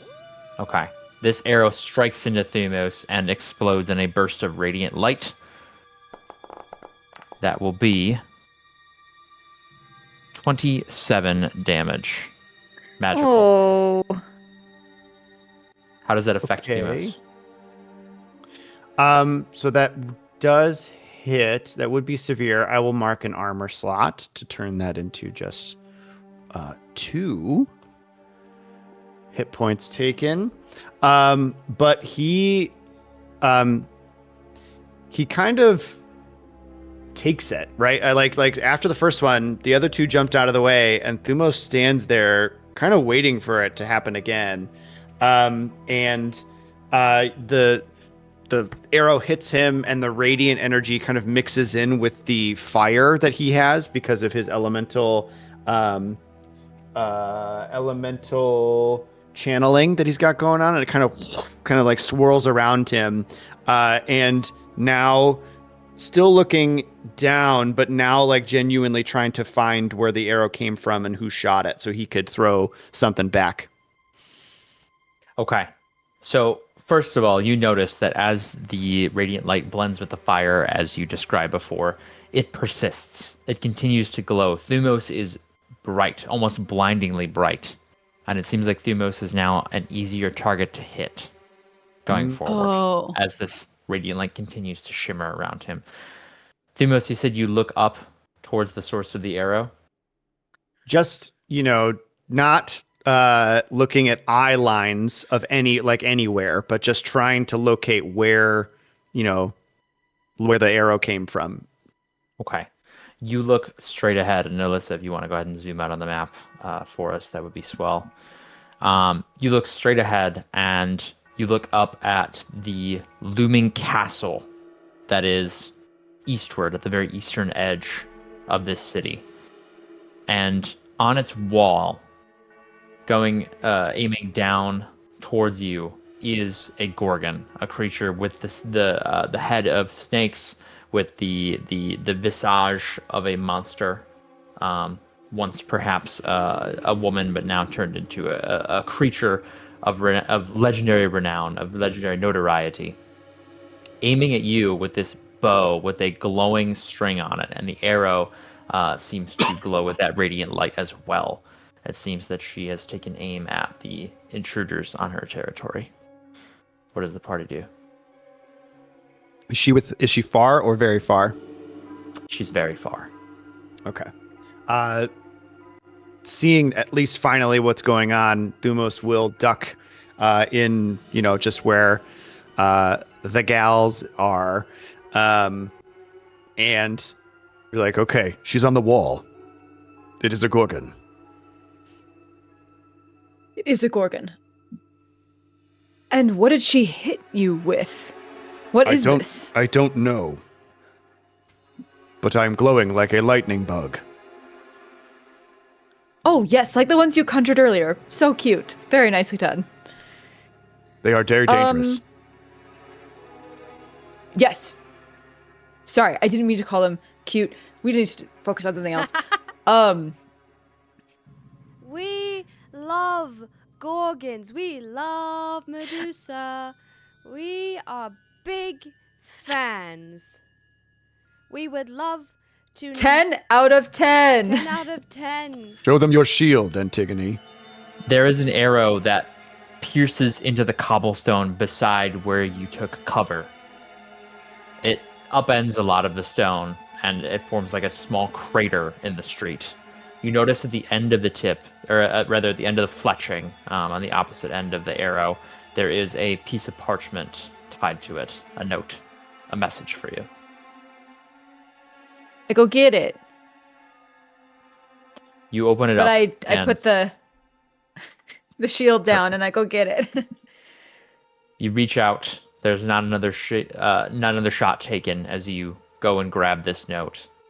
You untie it from the arrow. You read it from the parchment, and in Greek, it says, "Be gone from whence you came." Okay, she wants us out. We need to move through to get to the mountains. Is that through her? We either fight or you tell her what we're doing. There is a cry of pain from that walkway, and there's a clash of blades. And it seems like a fight has broken out on that walkway. Go. Start running.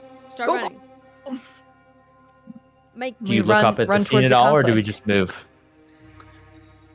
I take the mirror and I look through the mirror at the scene. There we go. There we go. You run towards the outer wall of this castle, and as you do, you see two figures atop it now, both of them locked in a deadly duel. You see a one-armed figure wielding a short sword, swinging it wildly with expert precision. She's also wearing a blindfold, but this is Leah, who is fighting, seemingly focused only on sound, trying to slay this Gorgon where she stands, and the Gorgon is trying to dodge out of the way, blocking the blades with a curved blade of her own. And there's this duel breaking out here as Leah is presumably trying to slay the monster that she came to Greece to kill. I will have everybody please make an agility roll. Well, I am a dancer. Action. Yep. I'm gonna use my experience. Well, I am a dancer.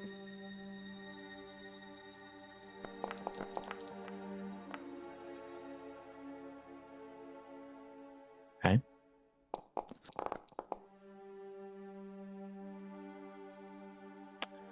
Okay. Not amazing rolls across the board, but all with hope. So that's good. It's not bad. There is only a one stray arrow that comes down towards you as the Gorgon's able to break herself free, trying to stop the reinforcements from being on the way. But because of the fact that y'all are rushing and taking cover and using like the mirror to check to see when you have an opportunity to move. None of you take any damage.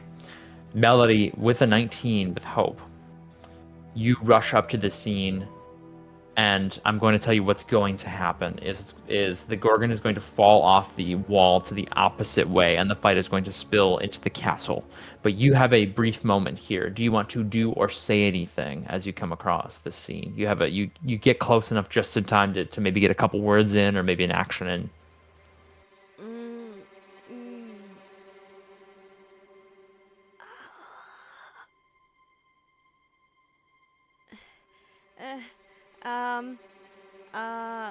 How far? Oh, she's too far, right? She's not within close range, either of them. No, they would not be within close range. This is just far range. She will be mad if we help her. Leah or... Leah. I wasn't thinking to help her. I was thinking to help the Gorgon and maybe distract Leah. But, oh my gosh. Stop! Stop fighting! I'm sick of this world pitting women against women. And for what? Leah takes one more. She's right. Sorry. Leah takes one more strike against the Gorgon and draws blood this time, and the Gorgon does fall off the wall as I described earlier. But as you say that, Leah kind of like turns her head towards you. She can't quite see you, but she calls out, "Is that the bard we came in with?" Yeah, it is me. And you would stop me? Well, I mean, you're much stronger than I, but why? Why must you kill her? I am a warrior. I kill monsters. That is what I do. That is who I am. Let me have this. Leave us alone. But she did not And ask. she disappears off the side of the wall. Fuck. She did not ask for this. The rest of your party catches up, All right. and you're now at the base of this wall. Guys, I think Leah's gonna kill the Gorgon. We have to stop her. She just wants us to be gone. There's sadness here. Remember how the Gorgon sighed in the memory. There's more to the story. We have And I run. Yeah, we go. We have to tell her. Leah would surely sympathize, right? I do not think that is what Amazons do, but if that is what you both wish, then we shall. I think it is unlikely that Leah will listen to us, but we have to try. All right. Our party rushes up the walkways of this castle, and we follow the sounds of battle, the sounds of this duel, until eventually we lose track of them. They go silent. Night is beginning to fall. We've been in the city basically all day, traversing through. And darkness falls upon us as we enter this abandoned castle, past many more statues, guards caught unawares by the stone glare of the Gorgon. How are we seeing who's illuminating the way? Am I still really bright? Has it worn off yet? Thank you for pointing that out. As you reach the base of the walkway, it did go away. It only lasts until the scene ends. I can conjure a flame in my hand and walk with it. Yeah, so the flame that you conjure is much more manageable and much more practical than the bright light that you were emitting before for traversing the shadowy halls of this long-dead castle. The flame flickers and the light dances across the faces of many servants, of noble folk, of all types of people and types of humanoids from Greek legend, from other parts of the world. This seemed not only to be a quaint place, but an important one and a special one. And you feel the sadness deepen as you realize just how much was lost with this city. And you also recognize that with Leah, maybe it's less sadness and maybe more anger based on what she knows versus what you know. You follow a bloody trail into a grand library where at the very front of the door, where the double doors are about to open, you see something on the ground. Not just drips of blood, but through these cracked door have blown a couple of wilted flower petals. So there's just a bunch of flower petals across the floor right in front of the doors of this library.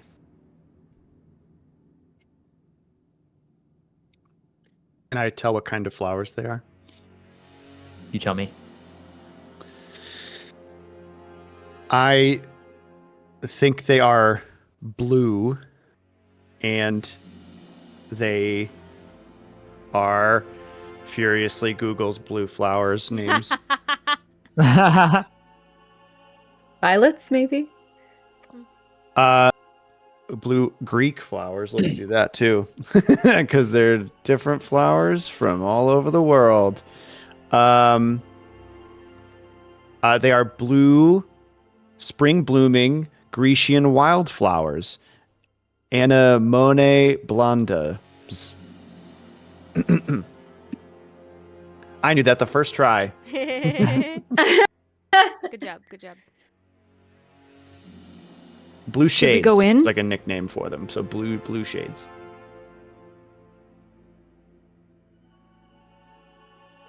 Should we proceed? Let's see why not. You push open the double Can doors. we go in with your mirror? Yeah. Yeah. Absolutely. Mirror first.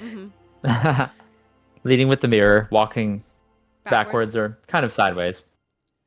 You're able to navigate through here in a way that you think is safe. You push open these double doors that are heavy and they creak open. They were just pushed wide enough for one person to maybe slip through, but some of you, especially Antigone, will need just a little bit more shoulder space. So you push open these doors and you find not only a grand library with many books scattered across the shelves of all different subject matters, of different sizes, of different genres. What also catches your eye is this floor is covered in bouquets of flowers, so much so that it's hard not to step on them as you're walking through. And each of them has little notes attached to them. You look at one, and one says, "Good morning, sister."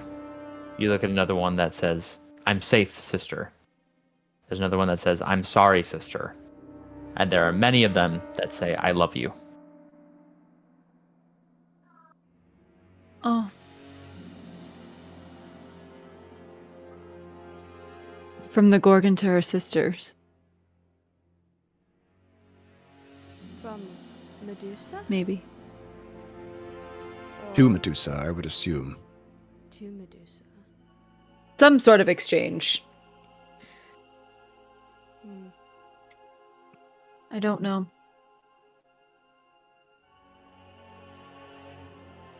Well, we keep marching on. Is there more blood to follow?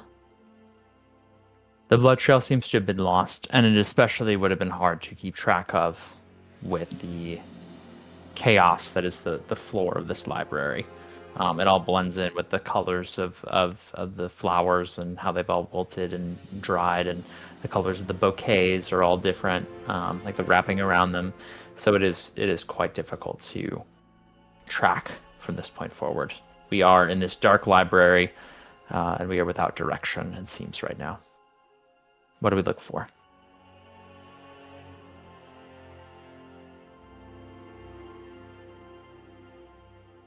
I go to the different flower bouquets and using my Druid Wild Touch, I like rekindle them.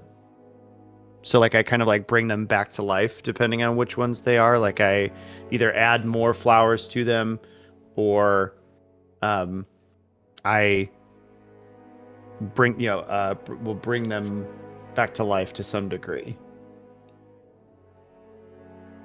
That's cool. Okay. Yeah.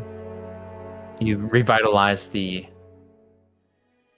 life, the nature of these flowers, and with that, you feel a little bit emboldened. But it is still a pretty ominous and pretty unsettling atmosphere in here.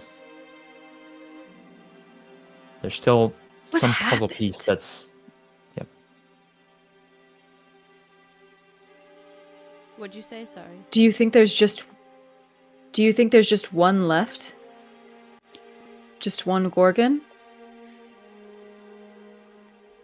It's possible. Maybe something in here will tell us. Are there any diaries? Yeah. There are a multitude of diaries from so many historical figures, people of interest, and people you've never heard of. There is every type of book here that you can imagine. It's a really, really plentiful collection.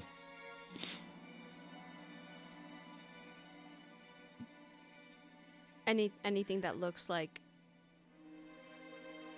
new, like not new. Anything that looks out of place. Recently used? Yeah, recently used. Which of you has the highest knowledge? I have +1. So I guess me. Melody, our bard. So you are familiar with the ancient Greek equivalent of the Dewey Decimal System. So you know where to navigate. You begin moving around. So some of you are kind of like moving over here where Thumos is. Antigone, you're moving kind of over here, looking for different books here, trying to find something of interest, something recently used, a diary perhaps with a name on it that you recognize. And Melody, you move over to the far part of this library.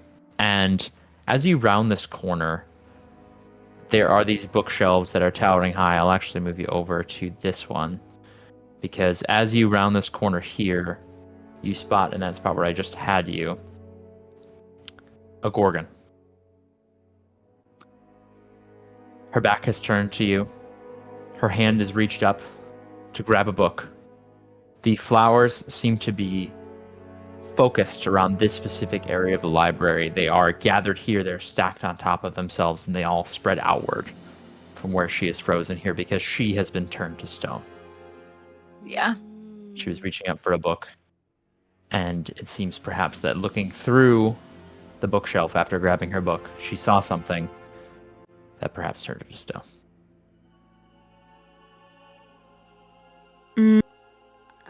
Hanging from this bookshelf, at the very highest shelf, is a golden plaque.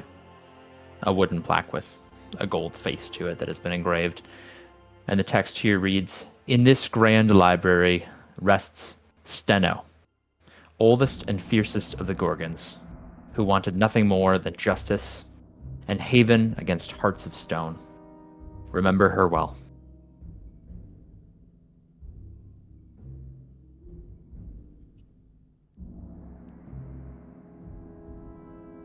So this is. And I will say, you also recognize this specific Gorgon was the one that you saw the image of at the very beginning. It was not the one that was engaged in a fight with Leia. So this is okay. This is that Gorgon, the one that's named in the plaque. So it would seem. Mm-hmm. And can you repeat the name one more time? And the same one in the memory. Mm-hmm. The same one in the flashback. What did you need me to repeat? The name, please. Steno. Steno. Steno. Steno.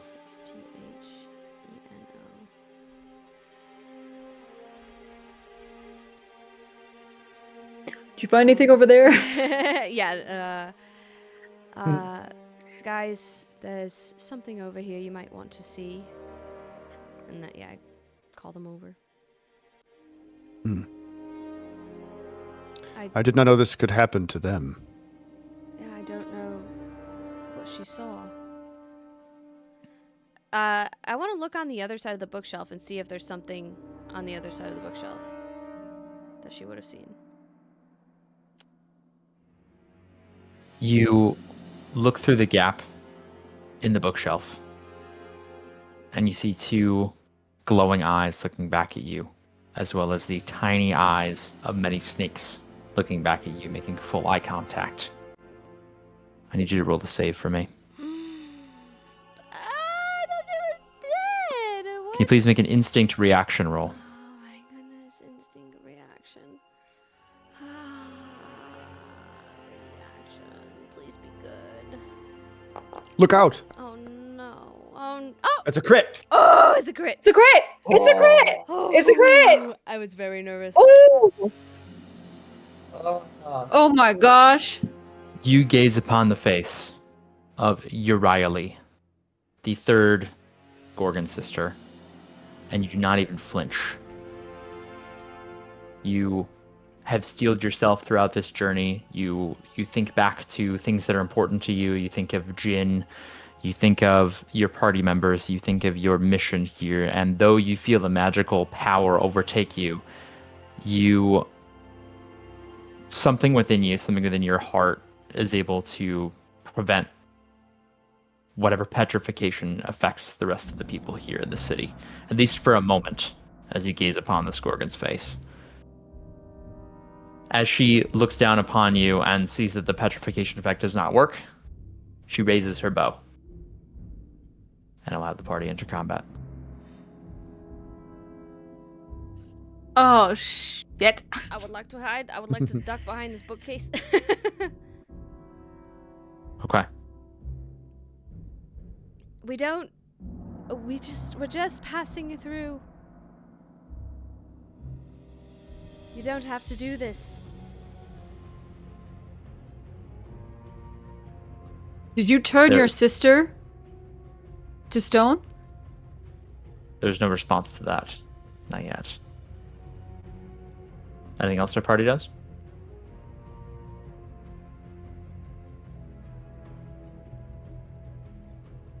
Man. I'm gonna let Antigone take the lead on this because this is like Same. Thumos looks to Antigone. Like, this is, yeah.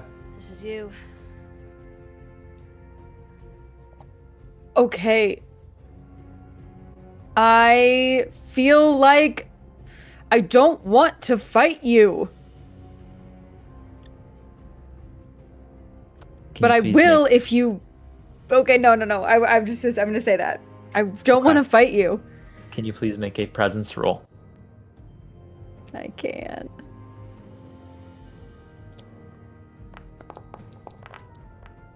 Oh! Oh, another crit! Whoa. Oh. Uriah, the third Gorgon, raises her bow and looks directly at you. And you have a peace offering. You tell her that you don't want to fight. I assume you're not looking at her face, so I won't describe what her face looks like. Excuse me. Correct. Yeah, I'm looking down and just like mad. But the bow, you hear the sound of the bow become lax. It is no longer tense. It seems that it's not drawn anymore. You do, however, hear the sound of a sword drawn from a sheath. As we have Pentessa Leia, who approaches on her position. She is also going to enter this combat as well. And she's going to make an attack. Again, Leia, she is no! blindfolded, so she's operating essentially only on sound at this point. Okay, what do we roll? We roll the 14. I believe that is not enough. Let me check. Yeah, that is just barely not enough. The Gorgon hisses in response, raises the bow and attempts to block the attack, and the weapons clash. And then they move off to the side of this balcony. What does the party do?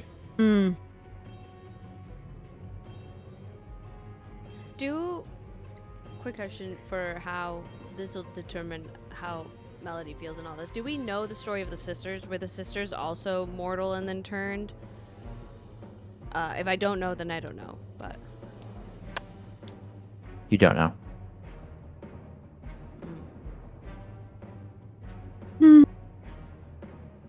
does Antigone know?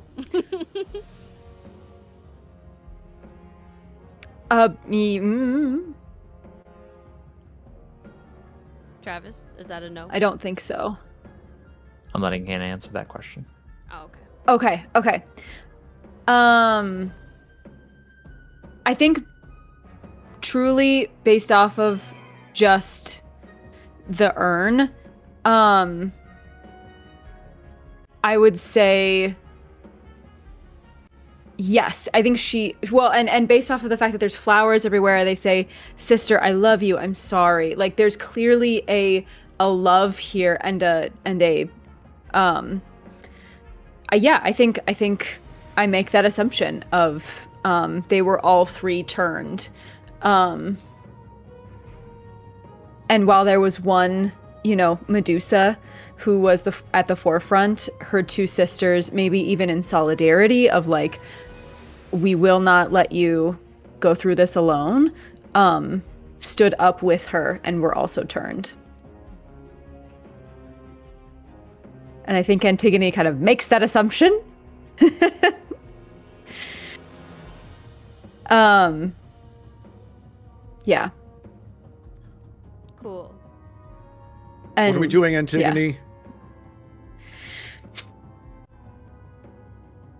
We need to find out why Leia is so intense. This is her, she said earlier, this is her task to do something with the Amazonians.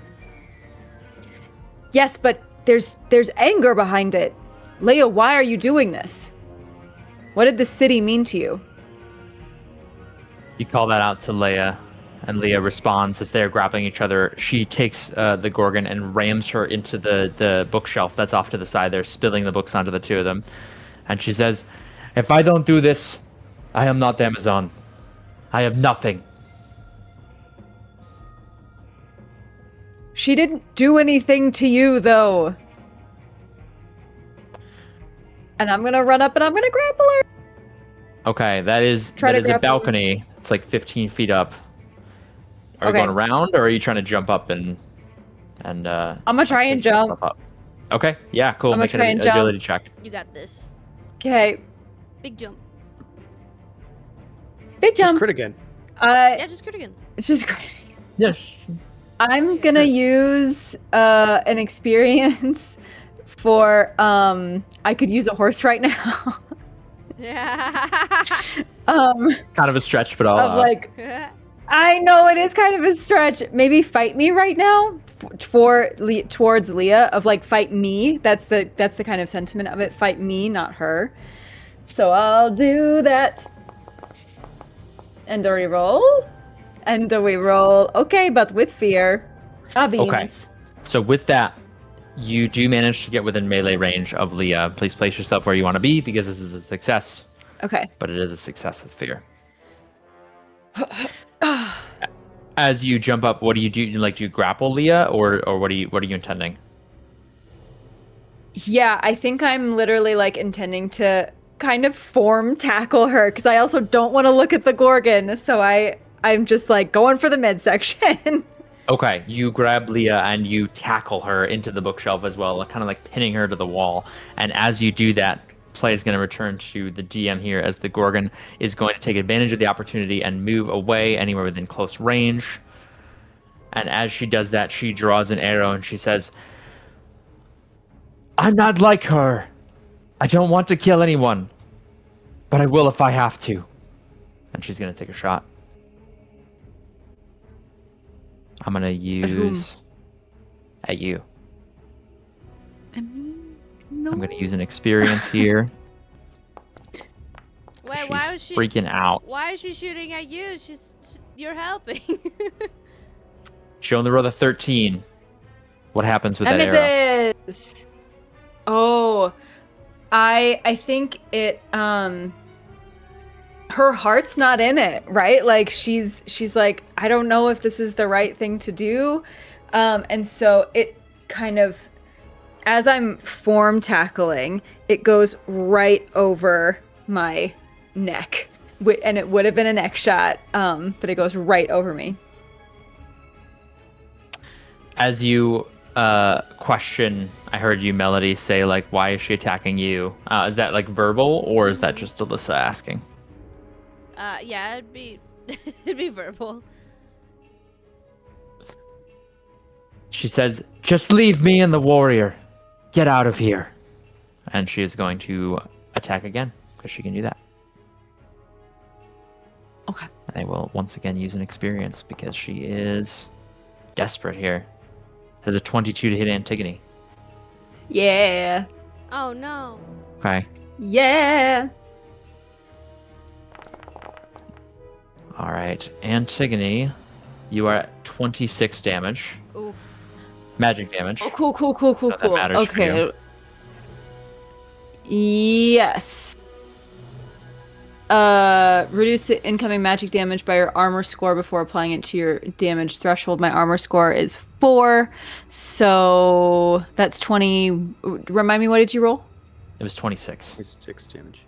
26, so that takes it down to a 22, which does get it down to major damage from severe. So I will take 1 hit point of damage, and I will mark 1 armor slot. Just a beast, a tank. You are, however, blasted back by that arrow. You move back, we'll say, to very close range of Leah, and you are glowing, which means that all attacks against you will have advantage going forward. Okay. Leah kind of shakes herself off. She readies her blade again. She hears the sound of the Gorgon talking, and she moves over like a Terminator with a fierce determination, sprinting over towards the Gorgon. But it's the party's turn. What do you do? Maybe we should just go. Let them be.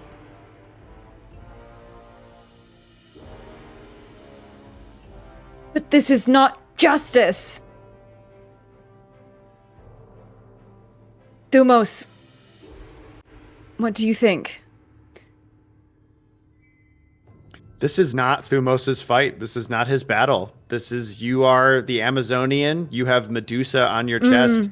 He says he has Medusa on your, or you have the Gorgon on your shield. Only you can determine what happens here, Antigone. Make a choice.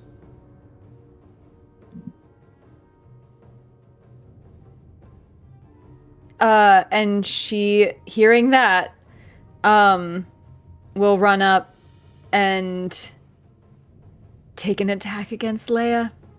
Okay. Yeah. Okay. Against Penthesilea, an Amazon whom you've spent your whole life envisioning as an inspiration, as an aspirational organization. You're attacking her. Literally. Just so... And truly so conflicted. I am going to... Where is that? 12 with fear. I would like to mark a stress and attack recklessly. What does that mean? It means that I get advantage on that attack. So I will add a d6 to that 12. Okay. Where? There it is. D6. Roll. Nice. Yes! Nice. Okay, so that is a total of, I can do math. 18. Yes, 18 to hit. 18 will hit. Okay. Ah! And we roll. Oh, damn. 25 damage. 25 damage. What do you do? How do you attack Leah? I take out my sword and I just say again, this is not right. You don't just kill monsters for no reason. That's a major take wound my against sword. her. So do you strike her with the blade, like with the hilt? What does it look like? I think I try to strike her with the hilt, like to knock her out.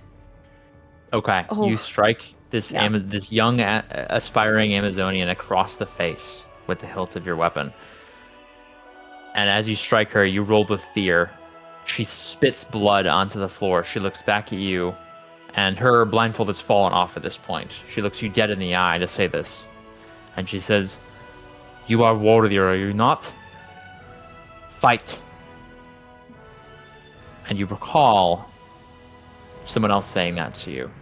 Maybe not in a conspiratorial way, maybe not in a way that these characters would know each other, but there's a strange sense of deja vu as you recall a conversation that you had long ago, years and years ago. But you look into the eyes of this bloodthirsty warrior, and she is not convinced by your persuasion or by your attack. She's going to turn her weapon back on you. So she's going to take the spotlight here. And she is going to go ahead and make an attack here. And she's pissed. I'll give her advantage.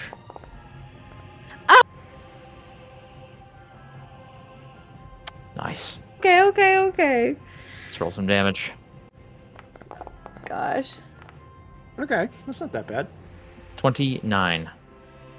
29.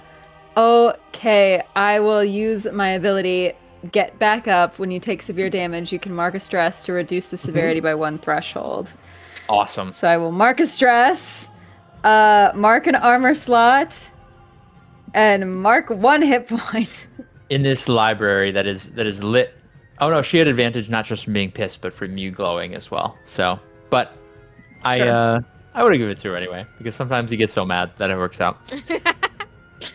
In this grand library, lit by the light of your glow, Antigone, as you make your choice, choosing to protect this Gorgon rather than slay it, you do battle with Leah. You strike her across the face. She says that line to you. She responds in kind by kicking your leg out from under you. You fall back down onto one knee. You raise your shield. You block a strike. And then she does this she flips the blade around in her hands and stabs into your side and forces you against the wall into that suit of armor. It collapses onto the floor. And she's pressed you against the wall. The blade's digging deeper into your side. But you mark a stress, you don't take as much damage, and you there's blood on your teeth as well as you are fiercely fighting back. What do you do? I'm struggling against her, and I attempt to throw her off of me, and again, I think we go with the full blade. Yeah. Not fucking around.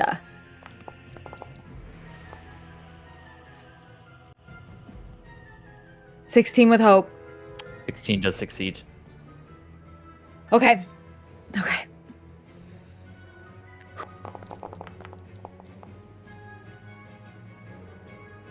19 damage. I feel like we need And- Duel of the Fates playing right now. I love it so much, but don't do any more. We'll get struck. You're doing it too well.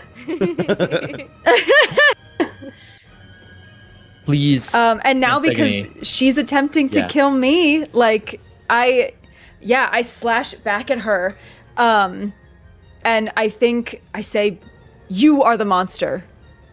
Ooh. Tell me how you defeat Penthesilea. Thumos and Melody are like, ooh. I think it's just I take my blade around and I get her up under her armor in her armpit, and as she starts to favor that side, I come in and I like they do kind of in the movies, I hug her and I drive my blade into her stomach. Okay. Wow. You go for the killing blow. I do. As your blade pierces through her heart, she looks at you and she coughs, the light gradually leaving her eyes, reflecting the radiant light that's surrounding you. And she says, "Well fought, Amazonian." And you just kind of stumble forward. Oh, sorry. I put my forehead against hers as she dies. Yeah. She falls back against the balcony railing there, and then falls into a sitting position and breathes her last breath into your shoulder.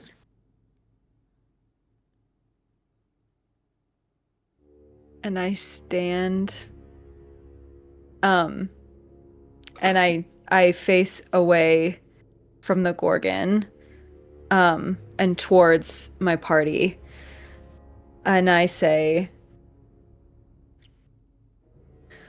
"We will leave you now. Please try to do no harm. I know that you don't mean to." And I will pause and cry a little bit. Single tear. Single tear. And then I proceed to where my companions are. Before you go, you hear her say, "I've only ever taken one life. Thank you for stopping me from making it two." And I'll, not actually looking at her, but kind of looking over my shoulder and at the ground, will nod and then proceed forward. Okay. Our party departs the Grand Library, and by extension by the castle, and after that, eventually, the City of Stone. Does our party have any further conversations with each other as we are making our way out of this forsaken place? Once a sanctuary, once a home to so many people and so much joy and laughter, and now left to wreckage in the wake of various influences. What are we thinking? How are we feeling? Thumos, as we walk and as we leave, Thumos puts an arm on Antigone's shoulder and says, "You did what you thought was right. That is what we will do now that the gods are gone. It is all that we can do now that they are gone. They did this, not you. God turned mortals into monsters. And now we will pick up the scraps. We will make this world a better place without them."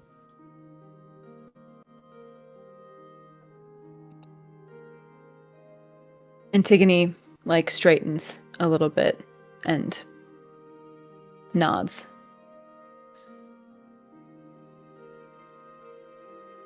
Melody will say, "I know that wasn't easy. It was probably one of the hardest things you've had to do. But I agree with Thumos. You did the right thing.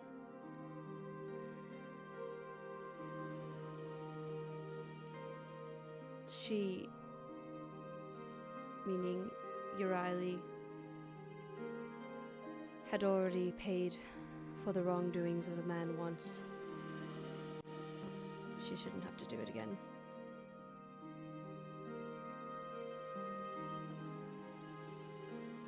I agree.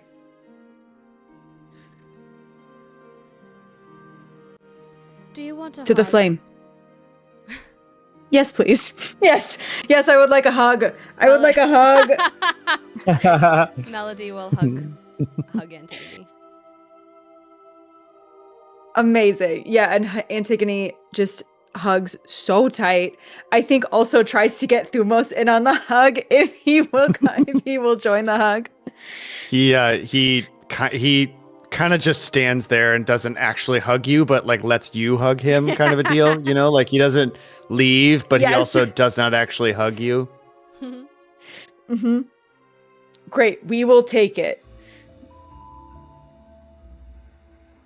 Our party continues traveling along the countryside. mostly traveling on foot at this point, as we are moving along the coast, closer and closer to the mountains. Probably about halfway now. We've made quite a bit of progress. And one night, our party is resting. So you will have a long rest, but we'll get to that when we're not on stream here. I imagine you take turns keeping watch, yes? Or perhaps, Thumos, you take all of the turns keeping watch, considering your nature. I don't super have to sleep, so yeah.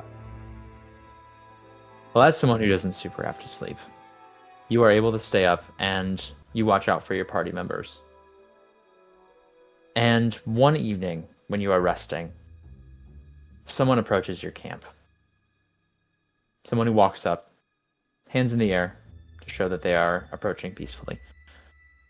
A familiar individual, wearing an outfit that is like these dark leathers accented with this like cyan blue, very elaborate like makeup done with like war paint integrated into it with like some sparkles across like the under eye and fanning out. Blonde hair that has been, or dark hair rather, that is tied up but is like prematurely graying with some streaks of silver. This is Kionia, whom you have not seen since you last departed the city of Troy. This is the daughter of King Agesilaus, and it seems that she wants to talk. Her hands are up. She approaches, and she says, "Is that seat taken?" And points towards a nearby log. It might be, depending on what you wish to talk about. That's fine, I can stand.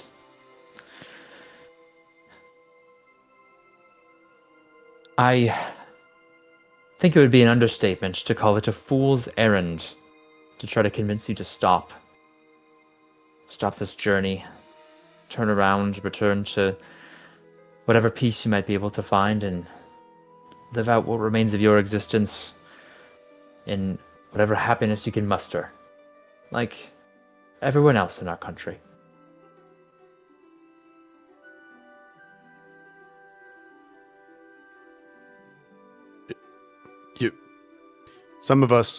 For some of us in your country, there is no peace until this is done.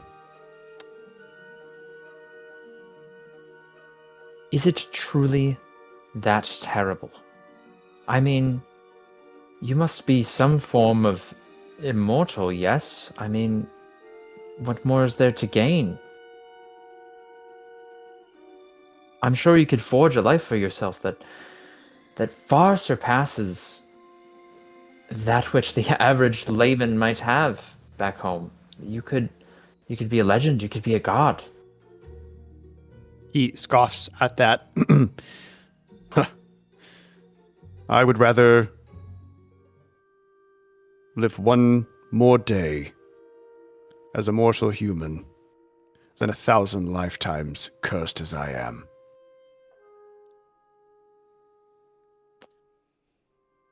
Have you thought about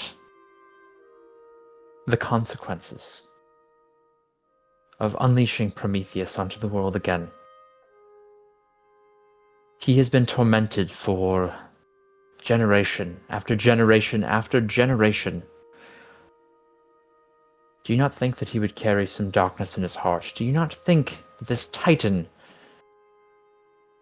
might not make things better, but might make things worse? I have had 1,000 years to think about what has happened to me. And I will not stop until I can be reunited with the only things I have ever cared about.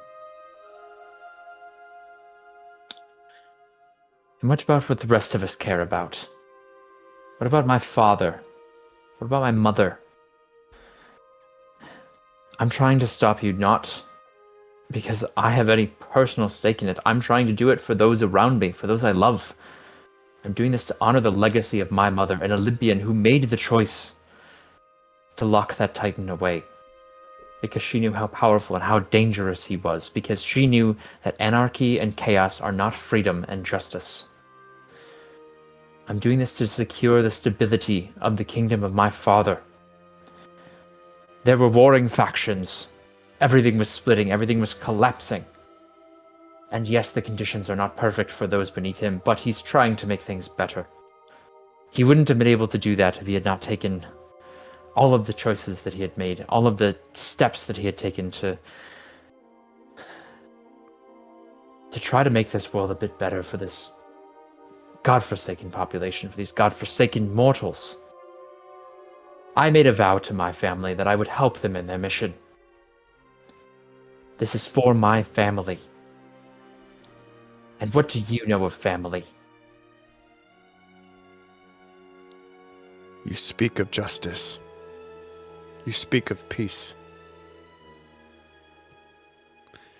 You don't know the Olympians as I do. What has happened to me is not justice.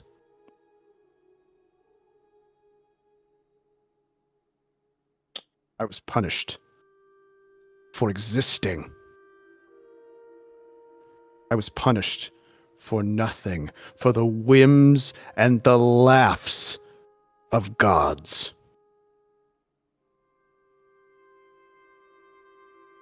I am glad they are gone.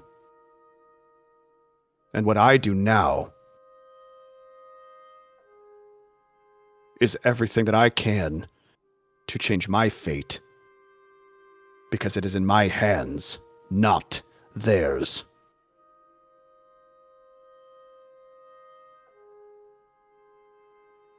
I was right. It was an understatement. An errand for fools. Let's bring that errand to an end, shall we? She whistles.